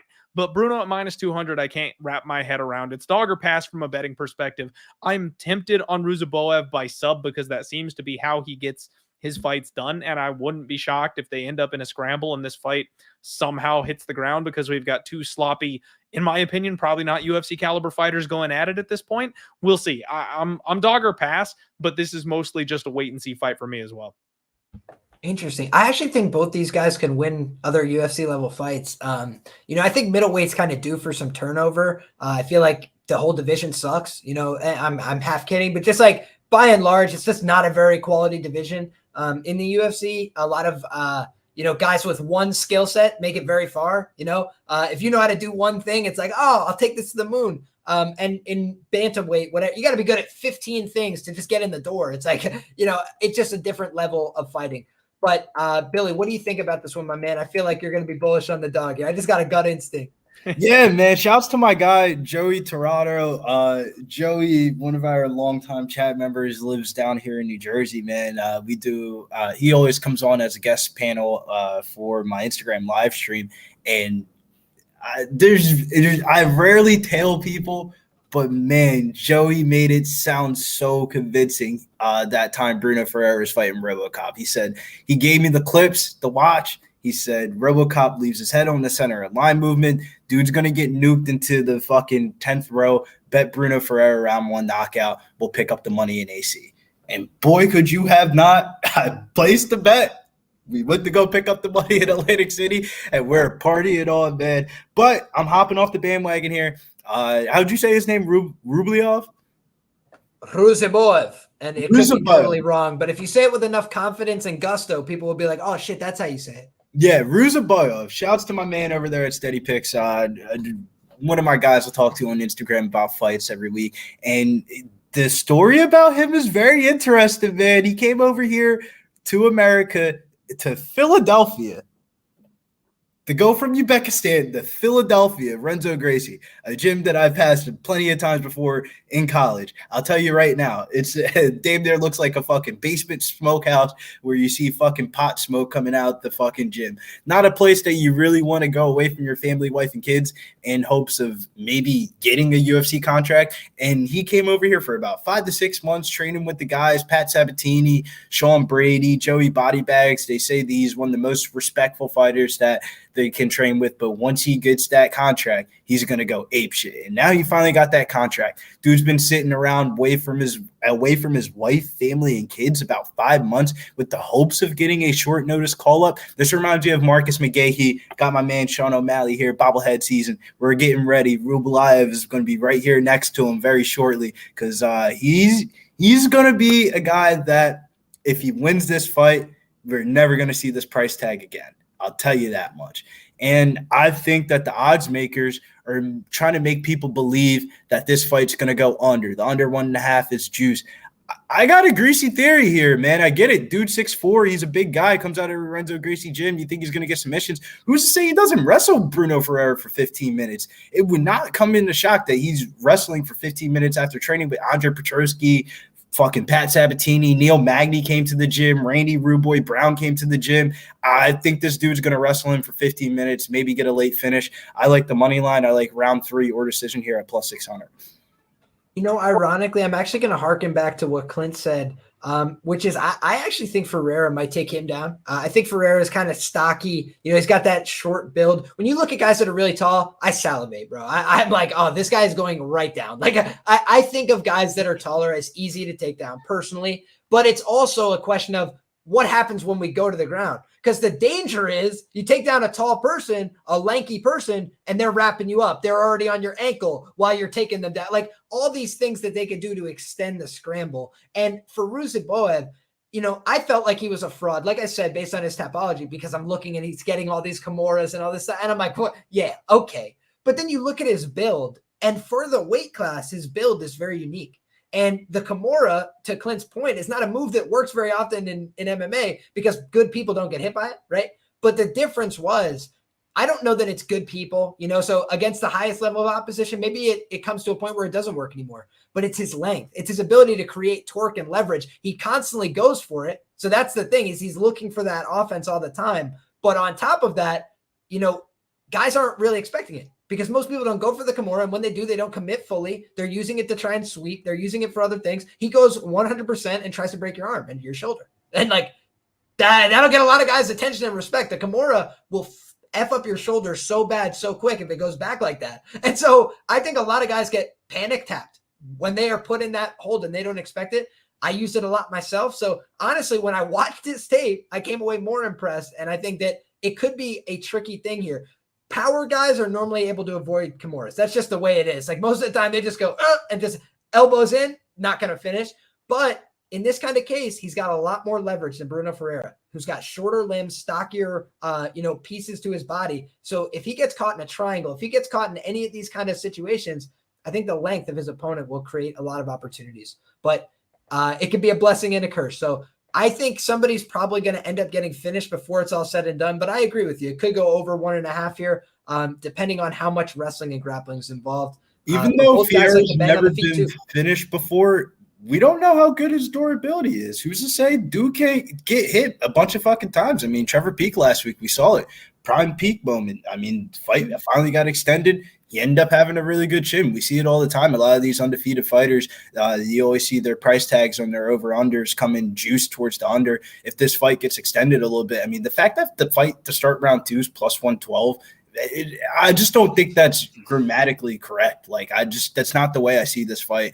And I think that Fierro's durability could be a little bit better than what it's really marketed as. And we already know Rublev is going to be durable. I mean, coming out of Renzo Gracie Philly, man, there's not a lot of guys that Mr. Renzo Gracie is stamping, and he's stamping this one, and he's saying, this is our international product that we've been working on in the gym. And the last time people thought that it was all hype, Joey Bodybags won the Dana White Contender Series and cashed at minus 110 and made it look as easy as possible. So I'm not going against the guys in the gym here. Pat Sabatini a couple of weeks ago, everybody was picking against Pat Sabatini. Pat at 17, he's gonna get knocked out. He's gonna get knocked out. What did he do? He went out there and wrestled. And I think we're gonna see the Renzo Gracie boys come through once again, and then we're gonna run it back next week with my guy Sean Brady over Jack Della Mandela.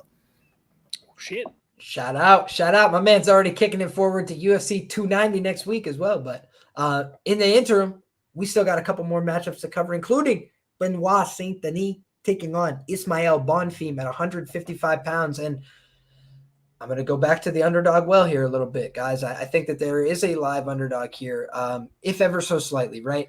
Benoit Saint-Denis, I don't know why everybody is off the train. I know that Bonfim is good. I know he's a dangerous guy. But I was all alone with no one here beside me last time when Bonfim is going up against Terrence McKinney. He's fodder. He's just going to get run over. My God, I love it, Clint. So we got a couple guys here that knew what was up. But I'm telling you, most people were saying, Bonfim, he's going to get run over. He's getting submitted on the ground. Look at his submission losses. And I was trying to be the one going, wait. Let's get some context here, because you look at it and he's losing to Adriano Moraes, world-class fighter early on in his career. Hinata Moicano, world-class UFC fighter, still in the UFC today, up a weight. It's like there's a lot of things where you can forgive the losses on the Bonfim side. But then let's talk about the wins. He's a dog on Contender Series, if my memory serves. He's a dog in the UFC against Terrence McKinney, who's got 4 minutes of cardio.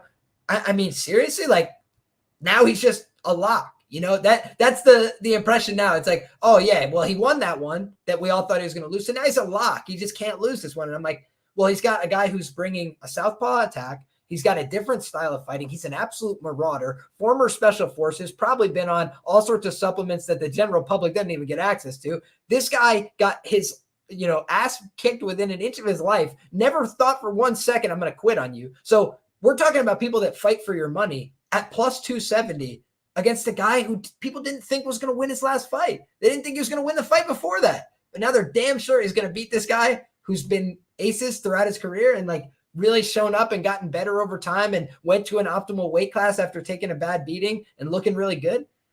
I don't know. I'm just not ready to rule out Benoit Saint-Denis here. So I cannot imagine laying Bonfim at this huge chalk price. I do think he could win. He could finish. He could look great.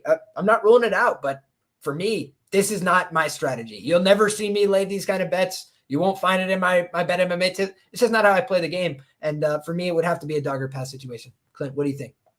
First off, Liam, I was right there with you beating the drum on Ismael Bonfim against Terrence McKinney. So very happy to hear that you and I rode together on that one. Even more happy to hear that you and I might be riding together here on this one. Benoit Saint-Denis is my guy. I grew up playing the God of War. It was my favorite video game in high school. It was that and Halo, man. You could find me spending all my time on those. But I absolutely love Benoit Saint-Denis. And that first fight in the UFC, he showed his incredible toughness. Now, maybe that fight should have been stopped. Maybe we're talking about this guy being fragile and not being UFC caliber if the ref just steps in, and does this thing once over the course of the Elizeu Zaleski dos Santos fight. But he didn't. That didn't happen. We saw what this guy's capable of. And if Elizeu Zaleski dos Santos can use you like a punching bag for 15 straight minutes, I don't know if anybody in this weight class is going to put you down. That man is a finishing machine, especially when he puts up, Liam, 149 significant strikes. He's never been anywhere near that mark when he gets his finishes. The incredible durability that Benoit Saint-Denis showed in that fight lets me know that we can trust on this guy's durability. Now, his opponent, I absolutely love the Bonfim bros. I talked about it a lot. I think they're what we thought the Koski brothers were supposed to be, right? Like, these two are the goods. They're the real deal. They're legit. But Ismael Bonfim's had one problem over the course of his career, Liam, and that's grappling. He's got 3 losses. All 3 of them are by sub. Now, one of those was to Money Moicano. All right, we can't really knock him too hard for that. The other 2, his second and third pro fights in his career. Can't really knock him too hard for that. But if you go back even just a little bit to his LFA days, right before he got the Dana White Contender Series call, he went to a pretty close decision against Audrey Augusto.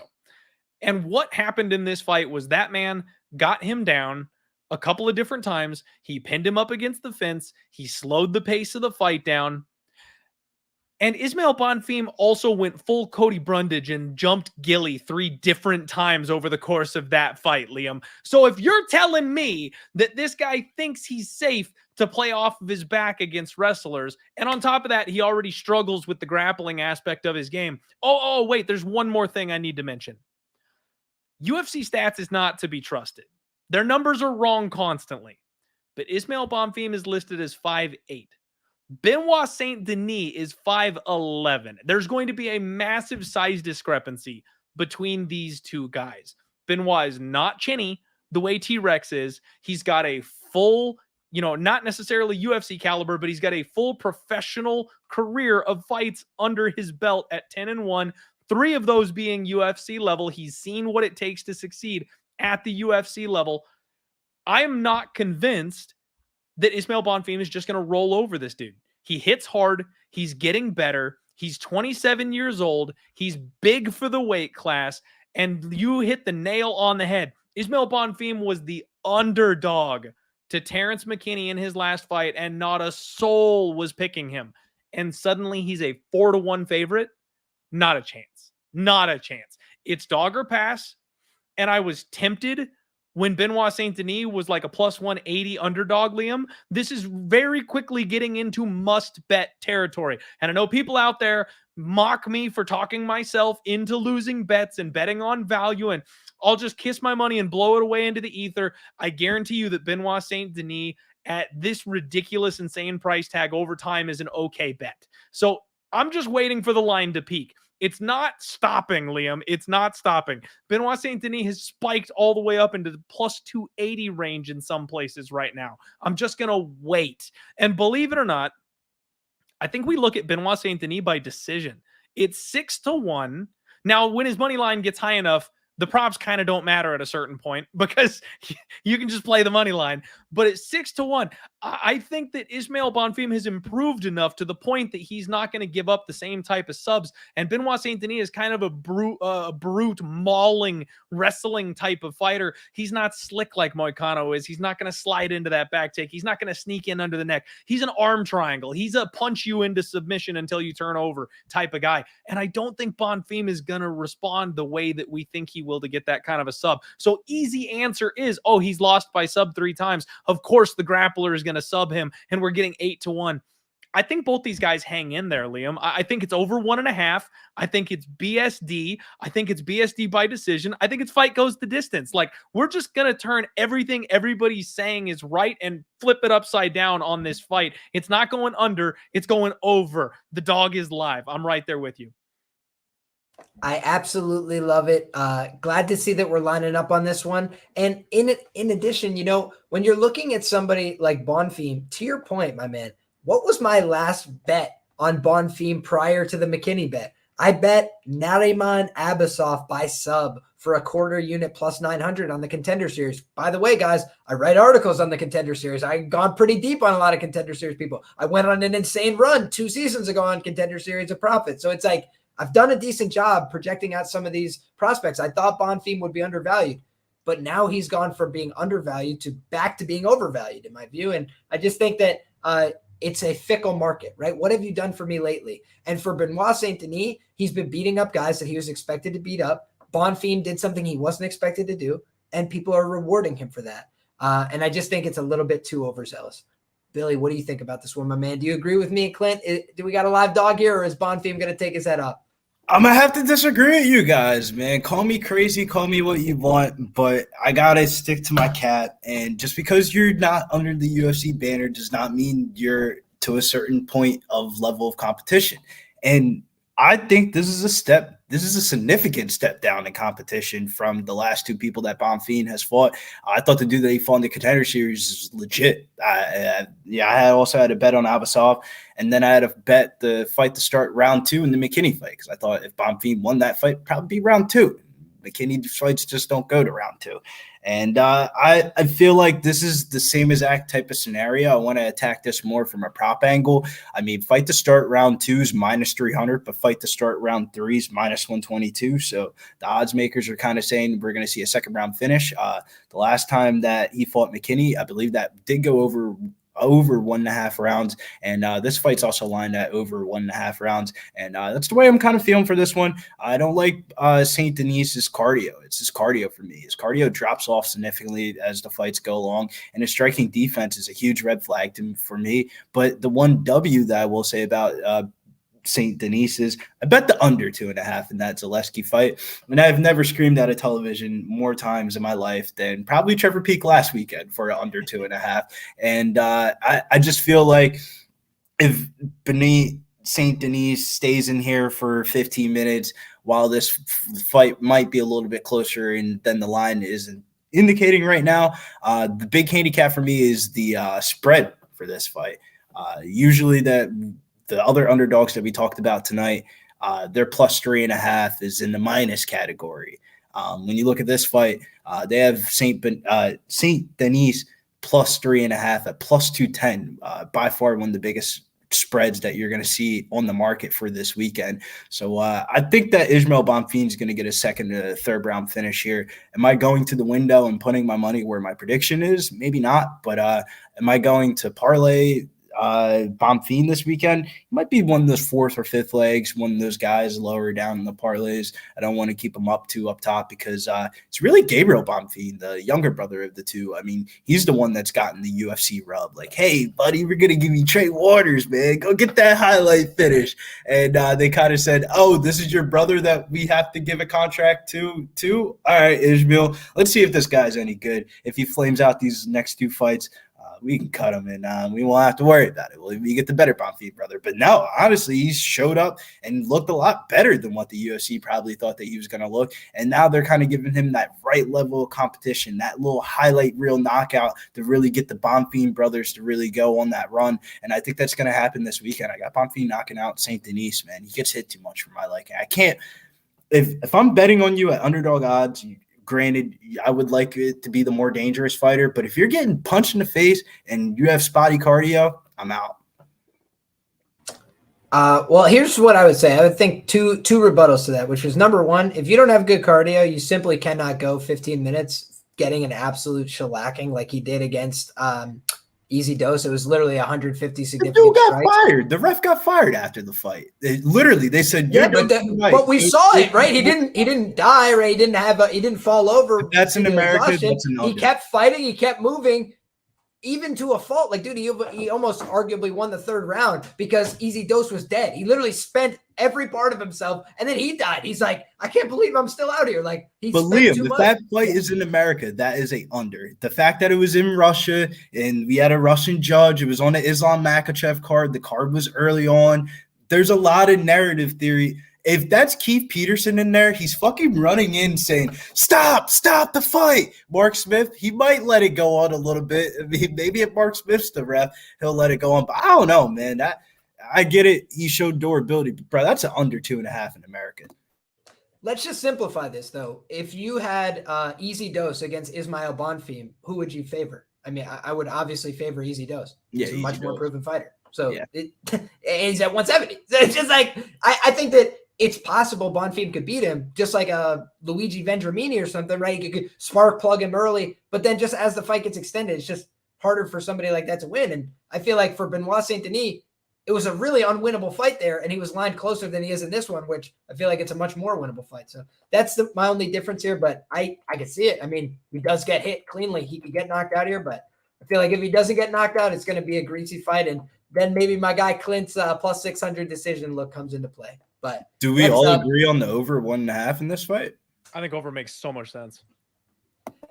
I mean, I think I would lean that way, but the other thing is, like, it's two guys that are both kind of bravado guys. You know, I don't think Benoit Saint-Denis is a big fan of walking backwards or evading unless he's already hurt. So he's going to try and walk this guy down, get in his face, throw big shots at him, take him down.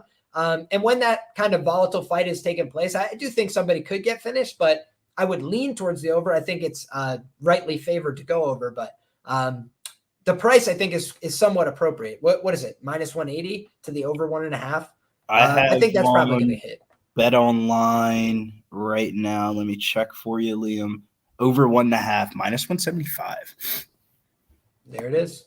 So for me, that's a little bit like I don't really play totals unless they're a little bit shorter than that, more often than not. And when I have played like big chalky totals, I've gotten screwed almost every time. So dude, for whatever that's worth. David Inama over on stream last week, the David Inama Santos fight, I bet the over 1.5. Dude, I thought it was good. I lost years off of my life betting that fight. It did go over though, right? By a little bit? It was one of those where the over 1.5 cash, but the under 2.5 also cash. So it's like, where'd you get in? Where'd you fit in? That's it. And that's why numbers matter. But next up, we've got a flyweight fight where the under is going to be live. Ariane Lipski is taking on Melissa Gatto. And I'm going to kick this one over to our guy, Billy, just to mix up the order a little bit here. But as far as I'm concerned, I think that it's a fun fight. 2 Brazilians. We got a lot of Brazilians on this card. If y'all haven't noticed, 8 Brazilians. This is the only Brazilian on Brazilian crime that we will take place in. So what do you think about this one, Billy? How are you viewing this matchup? Yeah, this is my biggest position on the card. Historically, I've just cashed on a lot of Ariane Lipski fights. Good thing we led with you. Yeah, women's MMA has been something that I've shied away from in 2022 and 2021. It was very profitable for me. And then of recent, this last month, it's been back to being profitable for me. And I see a lot of money here on this fight. I get it. Lipski looked good against JJ Aldridge, but JJ Aldridge shot no takedowns. We all were talking about the breakdowns, about her shooting for a couple of takedowns or something like that. And she went out there and tried to strike on the feet for 15 minutes against Lipski. That's going to lose you a fight. But if you run back some of the tape against Montana De La Rosa, Joanne Wood, Antonina Shevchenko, they all aren't submission artists, but they all had positions in the fight to get the submission. Antonina Shevchenko literally could have fucking sneezed and submitted the bitch, but ended up ground and pounding her. So I just feel like Melissa Gatto, there's levels to jiu-jitsu. I think Melissa Gatto is strong enough to stay off of the clinch, get the strikes off. She's very long limbs, a little bit low volume, but I think her submission game is legit. I love Melissa Gatto. I call her iCarly. She's been a cash cow for me. I cashed on her ITD prop. The first 2 times she's fought in the UFC, lost the last time against Tracy Cortez. We're coming back for vengeance here, man. The biggest bet I ever cashed in my life, odds-wise, was Montana De La Rosa knockout round 2 over Ariane Lipski. It was 45-1 odds, then paid off my whole entire summer. I'm going back to the well today and taking Gatto ITD, taking Gatto submission or decision minus 130. And this is just a little sprinkle. However you would like to play it, you can play it, but I cannot go my bet history and not play this. Melissa Gatto, round 2 submission, 10-1 odds, one of my best props of the weekend. She's going to feel it out for the first 5 minutes. She's got a black eye that she's supporting under her eye at media day yesterday, but I'm not really too scared about that. I'm more worried about Ariane Lipski. When that fight hits the ground, girls, you go to defend those submissions? Because I don't think so. Melissa Gatto is her. She is a prospect that you need to have circled. She's been a cash cow. She went out in her last fight against Tracy Cortez. Granted, she lost, but she gave a good performance. She showed that she could fight for 15 minutes. Every time we see Melissa Gatto, she gets better and better and better. We talked about it earlier. When you bet women's MMA, you want to bet the more dangerous fighter. I get it. The queen of violence is at plus money, but I'm telling you, Melissa Gatto is the more dangerous fighter. She has more paths to victories here to win this fight, and I favor her very heavily to win this fight. I don't think Lipski's a live dog this weekend. She's going to look like roadkill by the end of this one. Melissa Gatto, BJJ brown belt, recent promotion as well. So a girl who's been working on her skills, to your point. And I think that, she's got a tough test. Ariane Lipski, well-credentialed, had a lot of hype coming into the UFC, been around for a little while, gotten some names under her belt. But admittedly, she struggled a lot on the ground, right? I have bet each of these ladies once, both at a plus 140 distinction. They both lost those contests. I bet Ariane Lipski plus 140 against Antonina Shevchenko. Embarrassing to lose that fight, frankly. At this level, with her level of experience, she's gone back to the drawing board, right? She's been training with better fighters. She's been getting good looks. She dates another fighter. So Ariane Lipski, I do think, is starting to put it together a little bit more, starting to improve her game. But I also don't think that she has fully rounded out her skill set. Clint, what do you think of this matchup? Do you think there's a live underdog to be had here? Do you like Gatto to get the job done in a bounce back spot? What do you think? You know, Liam, I actually agree with you on Lipski. I love that she moved out to ATT. I think that's a great spot for her. And frankly, I feel like an idiot for having picked against her in her last fight because I was like, she moved to ATT. That's a great spot. I see improvement. She's still got a high ceiling. I just didn't think it was going to come quite that quick. I didn't think she was going to be able to stop JJ Aldrich. And then in hindsight, we have bet goggles, not beer goggles, right? I look back and I'm like, why did I ever think JJ Aldrich was just going to be able to physically match this girl? I mean, even if she has the skill set to compete, why did I think physically she was going to be able to get takedowns? Why did I think she was even going to shoot for takedowns? I completely mishandled that entire handicap. I'm with Billy here. Gatto's my girl. I've bet on her every single fight I've had the opportunity to. I took her inside the distance against Victoria Leonardo. I don't think I took her inside the distance against Sarge, but I had her straight up on the money line. I love this girl. She's mean. She's big. She hits hard. She's physical. She's a brown belt. She arguably out-grappled Tracy Cortez. That fight was a lot closer than people are giving it credit for, and it was very competitive. If she can body Tracy Cortez and take her back, she can do the same thing to Ariane Lipski. Lipski's had a whole lot of issues on the ground in her UFC career. She's sporting a 73% takedown defense at this point, but it's not against a super great level of competition that she's been stuffing those takedowns. The Montana De La Rosa fight is one that I'll just never get out of my head. She's a fish out of water, and if you get somebody who's mean and likes to attack, they will take her down, they will maul her, and she's a confidence fighter, Liam. She's a good hammer and a bad nail. We've seen her finished multiple times. She's been knocked out. Let me look at the actual number so I don't misquote here. The last 6 fights have 4 not times the distance. She's been KO'd 4 times. So I think there's definitely an argument to be had for the under. If you just want to play violence in this spot, you're getting a decent number on women's MMA unders. They're happening more often these days than they used to because women's MMA is finally catching up to men's MMA. But I'm with Billy. This is a Gatto smash spot. What I did actually to bring the price down, I parlayed Gatto up with Jalen Turner next week at UFC 290. I'm straight up fading my guy Dan Hooker. I love the guy. I'm sorry, it's spider season. You get plus 120. If you parlay those two together, you got to wait a week to get your money. But I think that's the way to go. I love Gatto. I think she's an easy parlay leg this week, and I'm not expecting that parlay leg to get busted. I like her inside the distance. And Billy, I hate to disagree with you since we've been on such the same page so far here in this fight, but I think she's just going to beat this girl like a drum. I think she's going to get on top of her and pound her to the point that she doesn't want anymore. And I actually think Gatto by knockout at 4-1 is the way that I'd be looking for a prop. I'm going to make it a unanimous pick on Gatto here, and somewhat reluctantly in the sense that I was a little disappointed in the last fight, partially because I had a bet on Gatto, and I thought that she should have just done a little bit more and fought more intelligently to win that fight. I felt like she was clearly better than Tracy Cortez and lost the fight. You know what I'm saying? It's just like that's an annoying spot to be in. And so when you're taking plus 140s and it's a close decision, I mean, I'm not going to lose sleep over it. But now I'm being asked to lay chalk for the privilege. So that for me is the gut reaction that's hard to overcome here. But with that being said, I just think that she's a more tough fighter. I think she's harder to put away, right? Tracy Cortez, I feel like would be a nightmare matchup for Lipski as well. Take her down probably with ease throughout the contest. So for me, this is a kind of fight where, you get one impression from one opponent, and then you get a totally different impression in a fight like this. We saw against Leonardo. I actually labeled that somewhat a fluky injury, right? But then we see not a fluky injury. No. I'm saying she landed a bunch of kicks to the arm, but valid.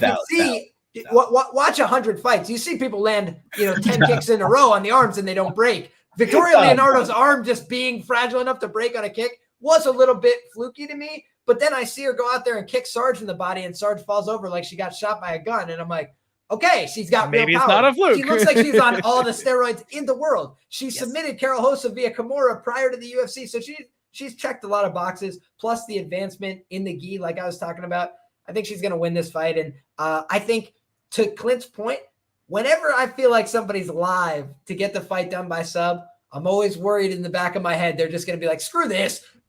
bang, bang, 3 elbows, and the fight's called right there. So in WMMA, when you got somebody like Gato, who I do think is a more aggressive than average women's fighter, if she gets to dominant positions, I think she'll just take whatever she can get. If it's an arm, sure. If it's a choke, okay. If it's me bashing your head in, okay.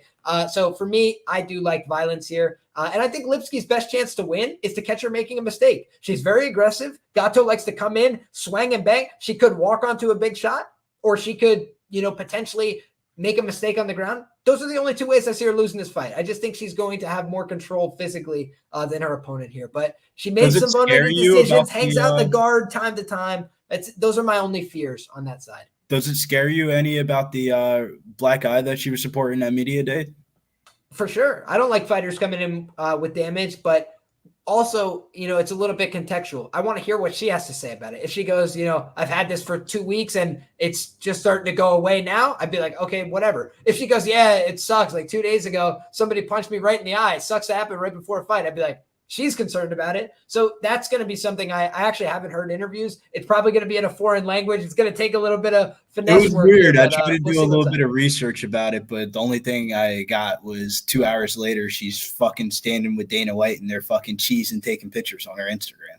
I did see that too. Narrative Nation took a lot of note of that. We were like, oh, okay, Dana's trying to slide. All right, that's check box in your favor. Understood. Yeah, 20 cents later, the line went.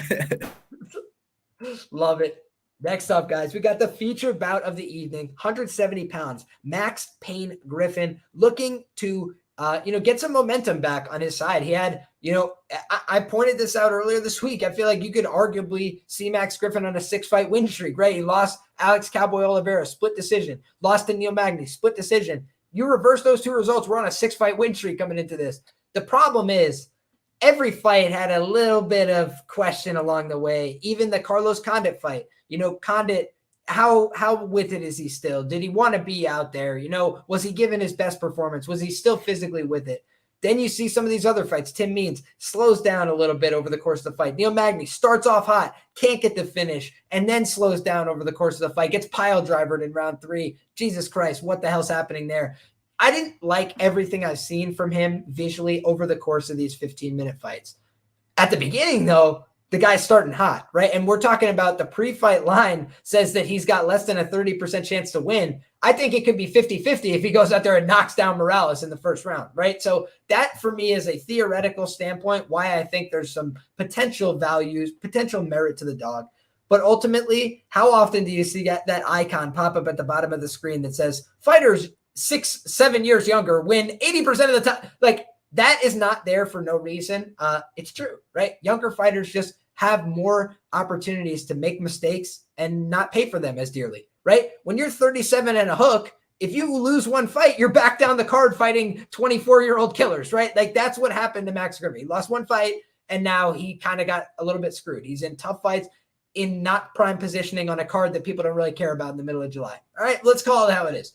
But I think that this is a winnable fight for both guys. And if I'm saying that, I think it's a live underdog. So another dog that I think is live, another dog that I think may end up biting the dust, though.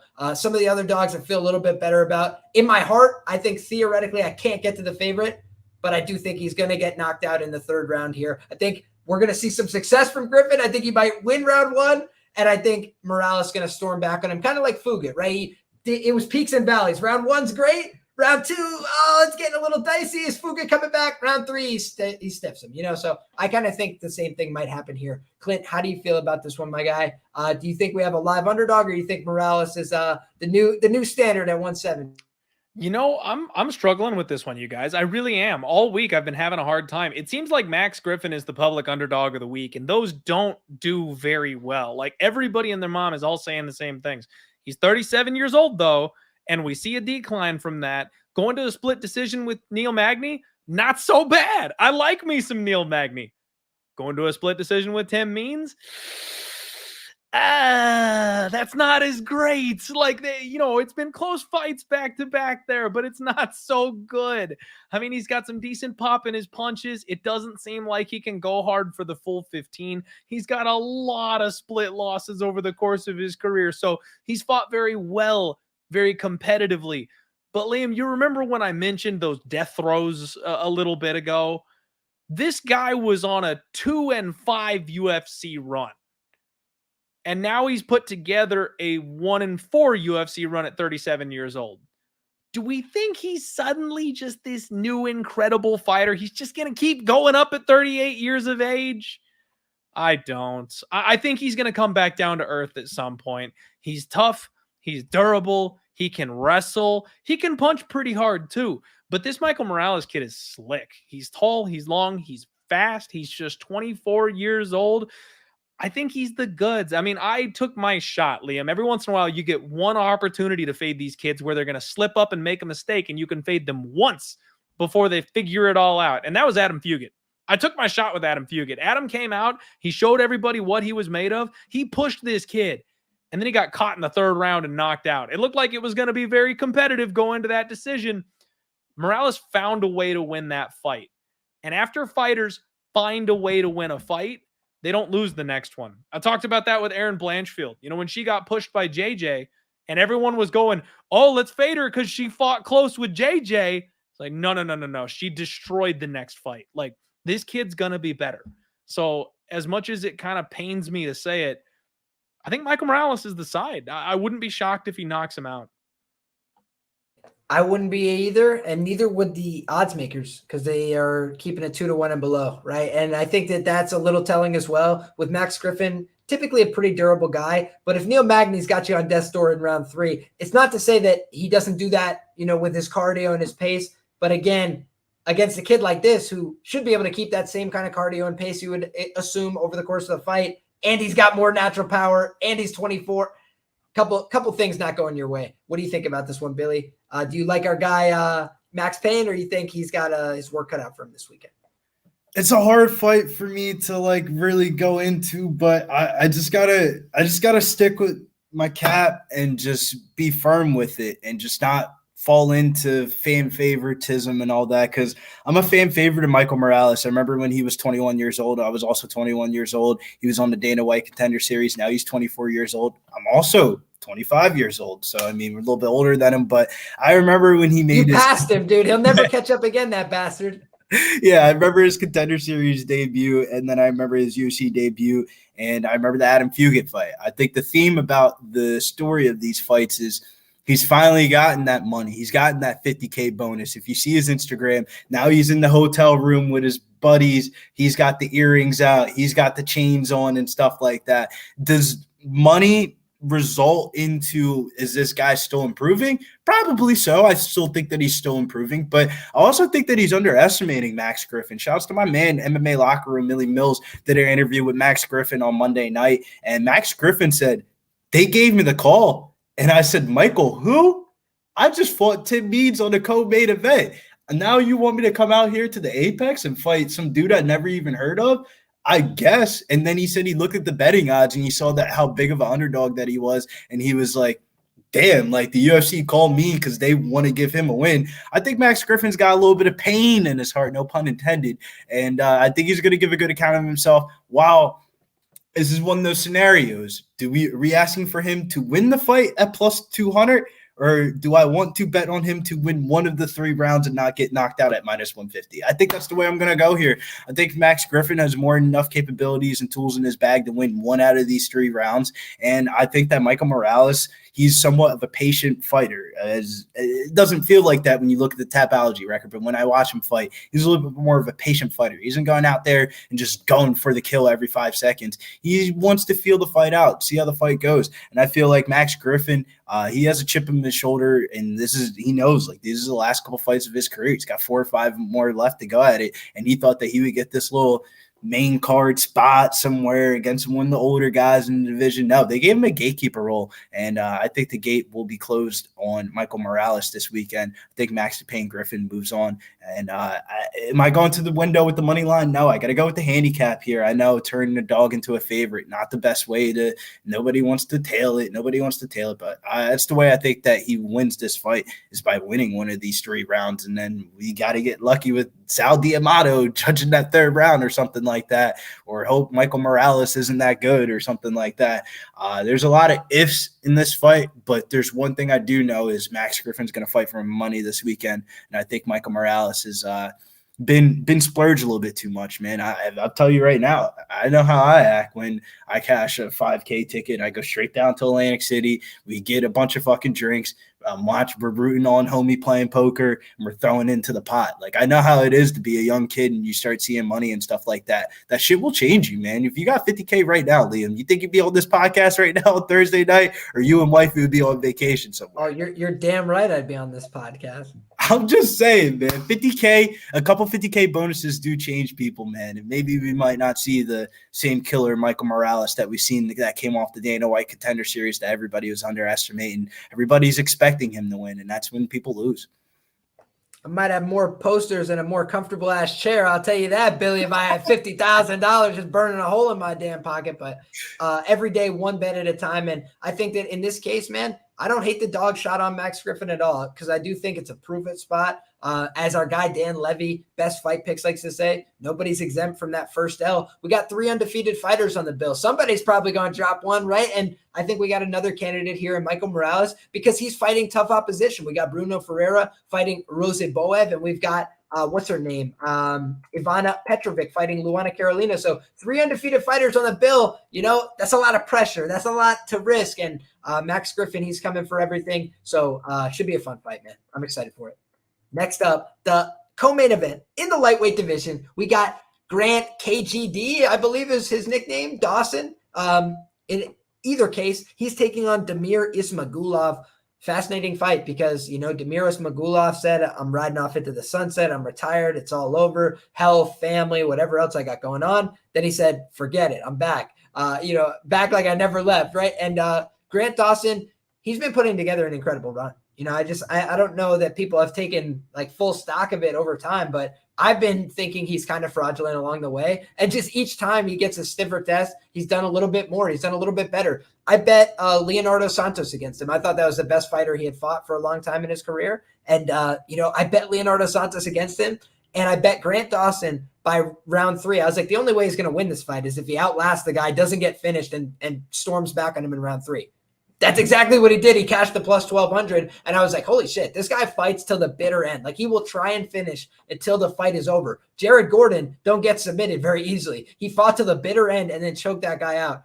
That's impressive stuff. That's a Renzo Gracie guy who's been training with high-level guys for a long time and who normally has pretty good cardio as well. Grant Dawson just overworked him, out-hustled him, and beat him with better technique. That's impressive. So for me, the thing about Arman Tsarukyan, we saw it in his last fight. Excellent wrestler, excellent punches, excellent ground and pound.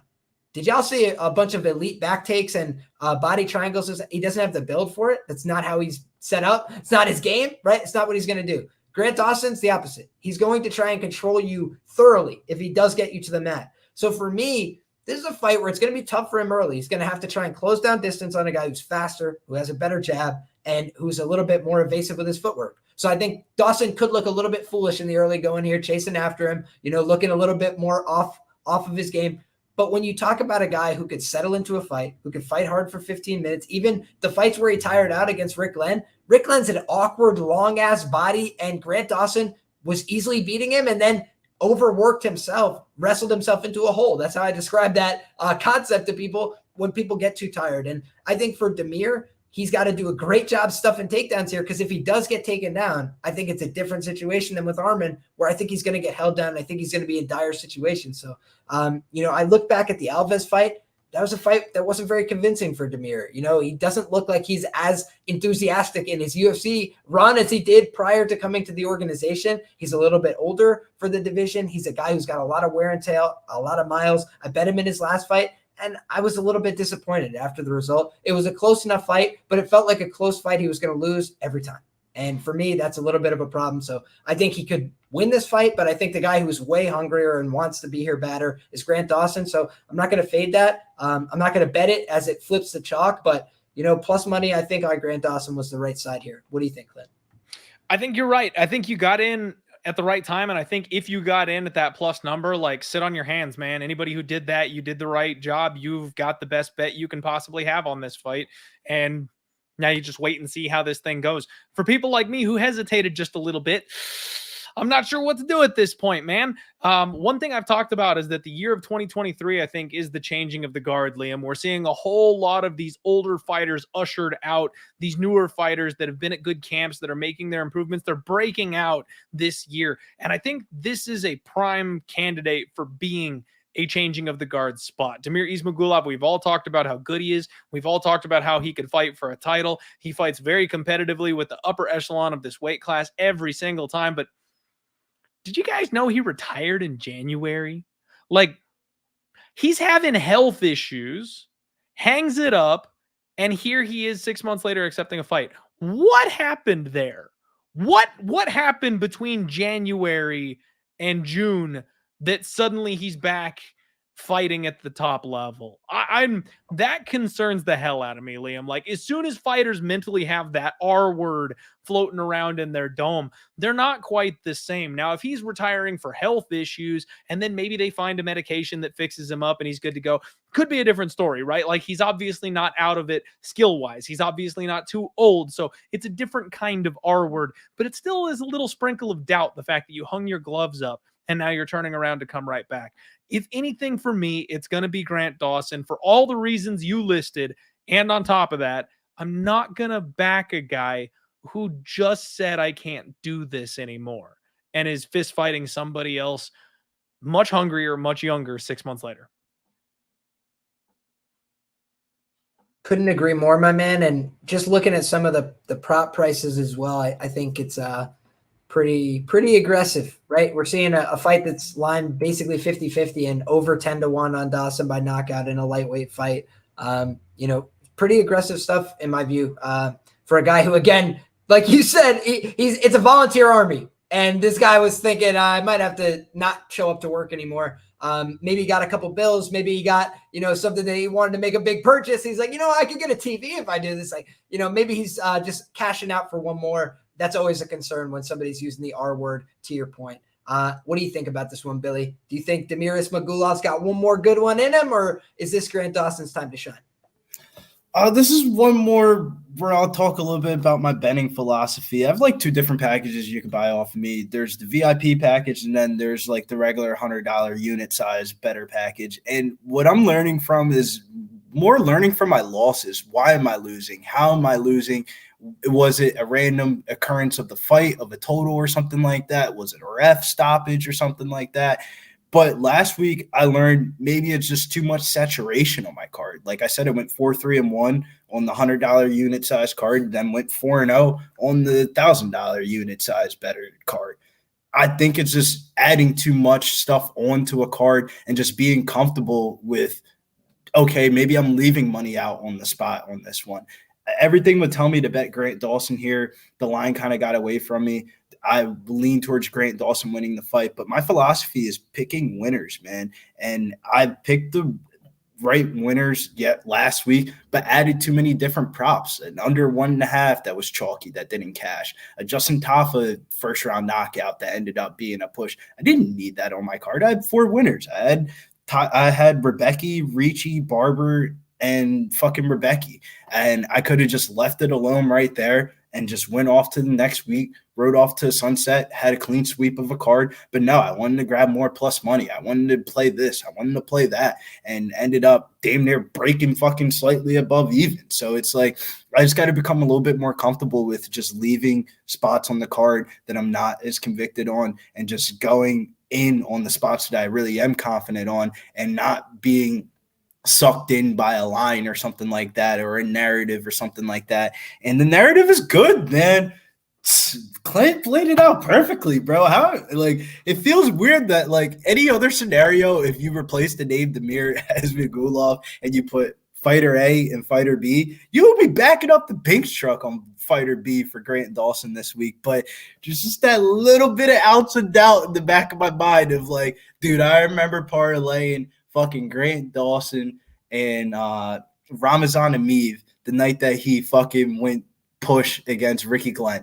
I have never been more scared about a 2-leg parlay ticket. That's the shit that made me forget about closing line value. Fuck a closing line value. Fuck betting a fight a week out. If that shit came close to losing or I lost, it's a loss. I lost. I feel like that's how I got to do my due diligence. And at the end of the day, I'm right there. I'm rooting my guys on that are going to the window and betting Grant Dawson, but I won't be there with you to pick up the money.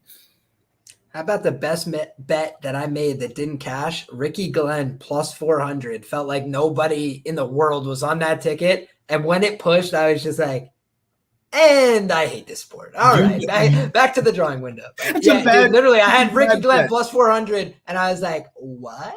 On my side, it's a bad bet. When you get a push on a bet and you're screaming, hollering, and celebrating. So, for example, I had some Hail Mary parlay tickets a couple weeks ago, but Ronnie Lawrence and Dan Argueta fight to start round 2.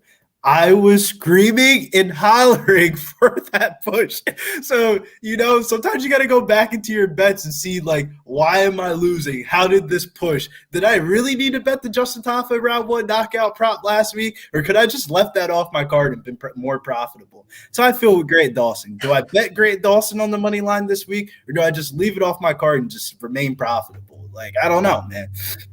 Here lies Dan Argueta plus 170 as well. Just absolutely kicked dirt on me. But we got the main event of the evening. We got Sean Strickland, Psycho Sean, taking on Abus Magomedov. Fun fight, middleweight scrap. 2 guys that have proven, that they've got a lot of fights under their belt. They're 32 years of age, and it's time to S or get off the pot, right? Clearly the guy who's got more UFC experience, more high-level professional experience is Sean Strickland. But that's never made him less stupid. He's become increasingly stupid, in fact, over time. He invites too much risk for my liking as a big favorite in these fights.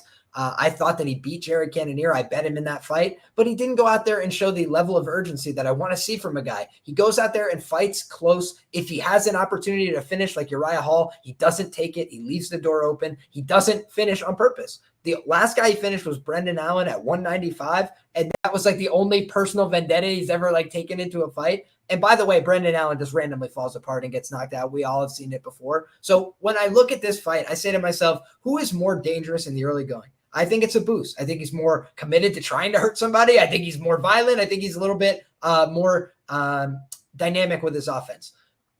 This is a 3.5, right? Why is it a 3.5, not a 4.5? How many main events have gone over? How many main events have gone to decision? How many main events have people just hammered over some decision and whatever, and it's all going to do it again, right? Sean Strickland decision. That's all I've heard this week.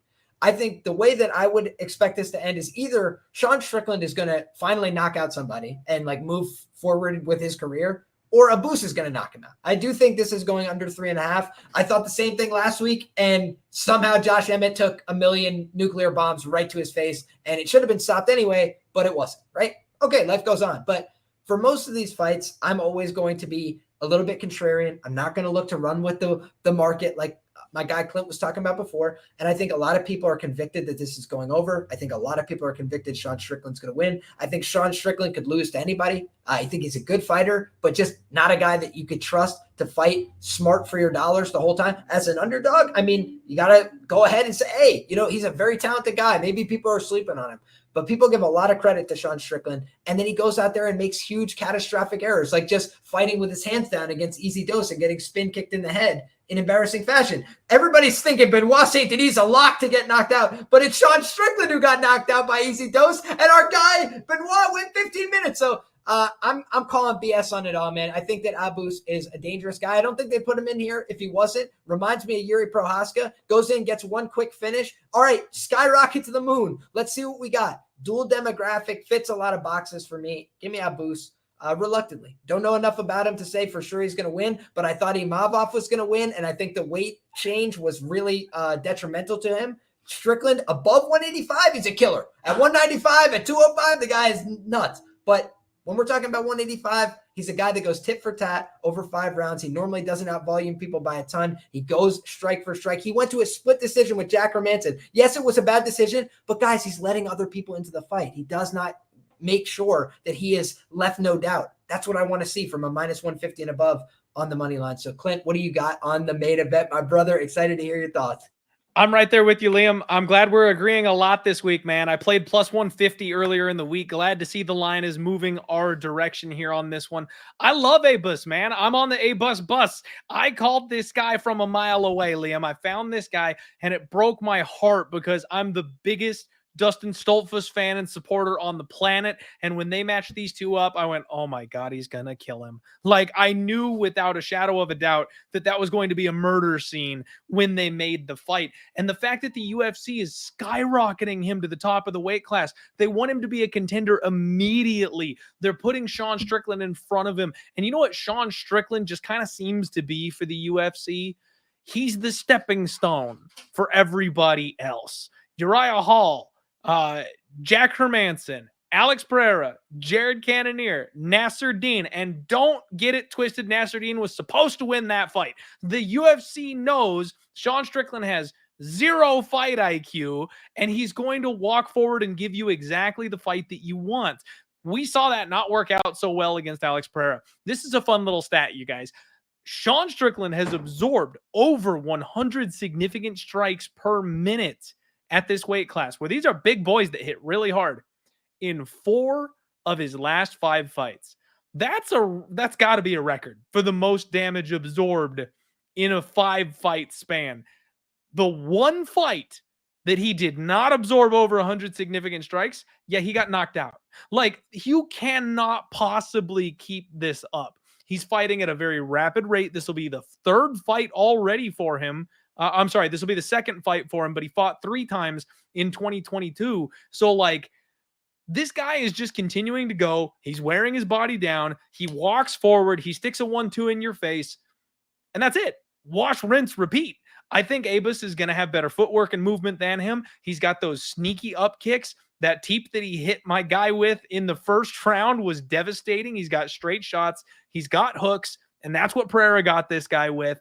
I think it's A-Bus by KO, and I'm expecting it to be early. I'm with you on the under, though, Liam. I haven't bet it yet, but I think that if A-Bus is a fraud, if he cannot crack Sean Strickland, I'm not sure he's got 25 rounds of gas. I'm not sure he can go at the hard 25-minute fight. We know Sean can. So if there's going to be an opportunity for Sean to finish, I think, the 3, 4, 5 sprinkle for Sean Strickland, if you guys want to play that side, I think late finish is absolutely on the table for Sean Strickland. One way or the other, I like violence, but I'm definitely picking A-Bus, and I got A-Bus by knockout. I absolutely love to hear it, my man. Think about this, okay? He goes from losing the Jared Cannonier split decision in December, makes the quick turnaround to fight again in January against Nasser Dinimabov up a weight class. So that is 10 rounds of fighting. And now he's making another turnaround to fight another guy. It's just eventually that's Bill's going to come due. Guess who's been in the training room with him all week, Clint? Alex Pereira, who has a cage fight scheduled and goes, yeah, I'm going to spar with Alex Pereira this week. Yeah, good idea. A real thinker he is. Legitimate Billy, psychopath. What do you got? Shouts to Gorilla, man. I'll give you a little bit of story time since we're on the last fight night. It was in early March. I was on a nice little hot streak for conference basketball season for college basketball. And March Madness was coming around, and Gorilla looks at the sheet and he says, all right, check your Zell. You're on your way. Train's leaving in 2 hours. And I went from fucking South Jersey to fucking Danbury, Connecticut for a month and a half with probably like 5 days worth of clothes packed with me, to the point where I was buying clothes throughout the trip. But one of the things that I got from that trip was had a sit-down lunch with Alex Pereira's lawyer. Him and Glover have the same exact lawyer, and so does Gorilla have the same exact lawyer. And we sat down at lunch that day, and he was telling – a lawyer will tell you information, but he will not confirm if the narrative is true, yes or no.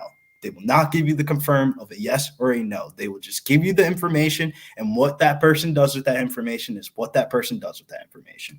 He sat us down, and he told us about how Alex was cutting so much weight, how he had different cases coming up in the near future and stuff like that. And he felt like that Alex was kind of – this isn't the fight for Alex. And to take Israel. He says Israel Adesanya might just knock him out. And me and Gorilla literally bet every round prop on Israel Adesanya to knock out Alex Pereira. We come through for the boys, and we have a great Easter fucking Sunday. So then we call him back up for the Randy Ruboy Brown Wellington tournament fight, and he says, I don't know the stat the third, and he says, I think Wellington's going to go out there and he's going to give it his all, but I don't know if it's going to be enough, but I'm betting him this week. And we're like, so if he's hurt and you think he's giving it his all, under? And he was just like, yeah, wouldn't be surprised. Kept on moving on and just briskly went past it. So what did we do? We got the Binks trucks last week, and we bet the under 2.5 on the Randy Brown Wellington tournament fight and took a loss on that one. So dude man owes me big. And the last part of that little conversation that we had was the sparring videos that he sent of Sean Strickland and Alex Pereira sparring, and then himself sparring Sean Strickland for about 15 minutes. And what I got away from that was, if Las Vegas is the epicenter, Las Vegas in Florida for MMA training, if you're getting on a flight to go from Las Vegas to Danbury, Connecticut, a time that I spent a lot of time in the early year this year, a couple months ago for March Madness, you're on a mission. You're trying to find out something. What did Alex do in that cage that night that got me knocked out? What was it? Was it a certain strike? Was it a certain way he set up the footwork? And he went out there to Danbury, Connecticut. And I'll tell you right now, Danbury is a small ass fucking town. It is not a town that you're going to unless you're trying to find out answers for something.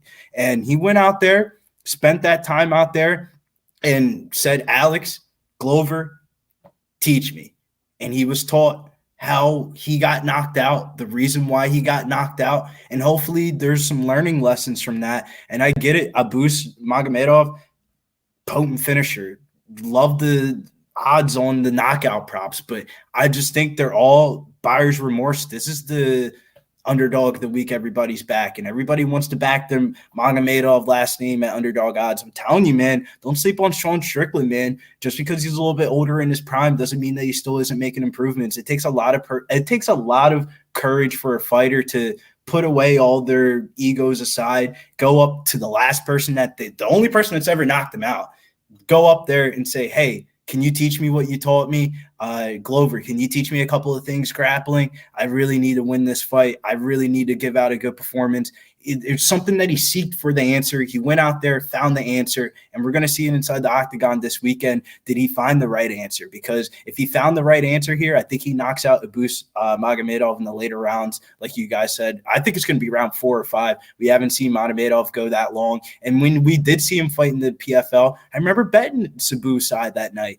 That dude was fucking gas for 15 minutes, wrestling his heart out. Oh, you're a wrestler now? I thought your highlight tapes was you knocking out people. Now you're out here diving across the cage to go get takedowns and shit. I think this dude's a little bit of a fraud. I think Sean Strickland, I still think that he thinks that he can get that title shot.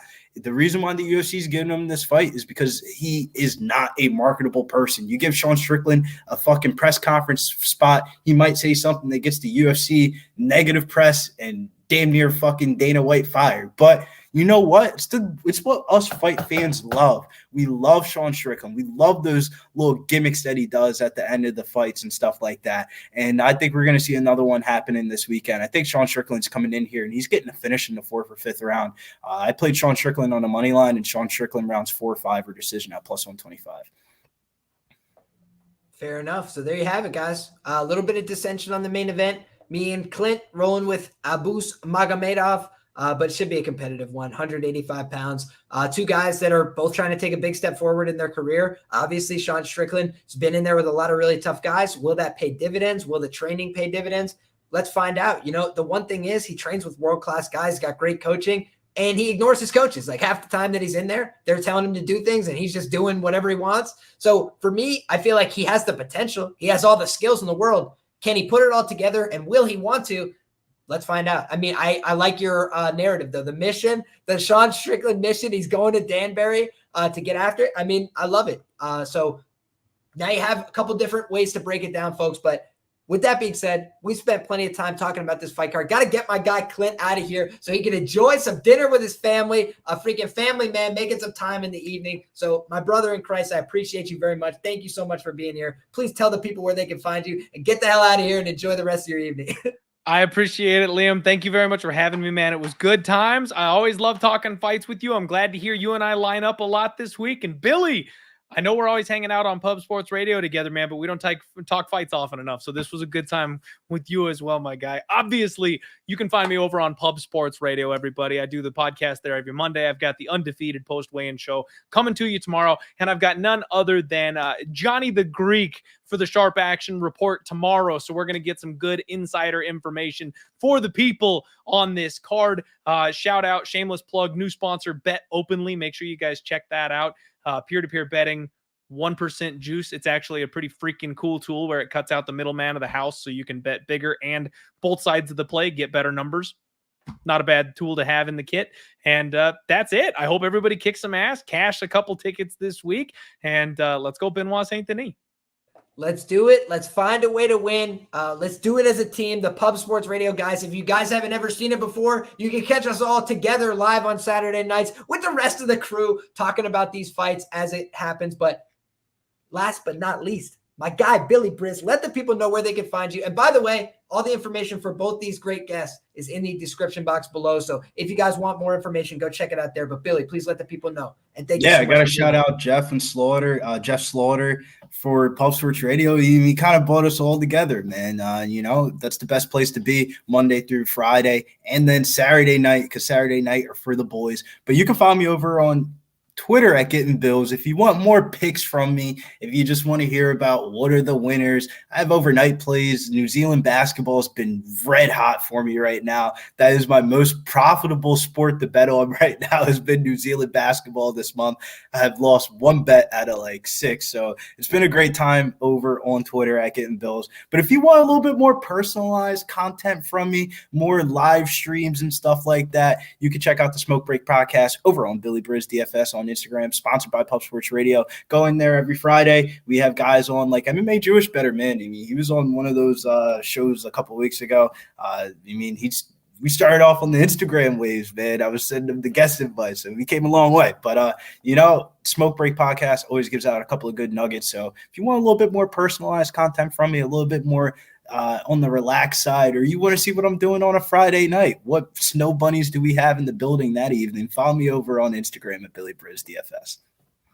I absolutely love it. There you have it, guys. 12 fights in the can. A lot of great opinions, a lot of great dialogue, 2 great guests. All of it will be time-stamped for your viewing consumption. If you guys find me on podcasts, I'd really appreciate it. If you drop a 5-star review, if you get subscribed, Liam picks fights everywhere. And as for the show, guys, God bless you all. Hope that you enjoy the fights. Come back next time. We'll have all the same fun again. And until then, take care, everybody. God bless.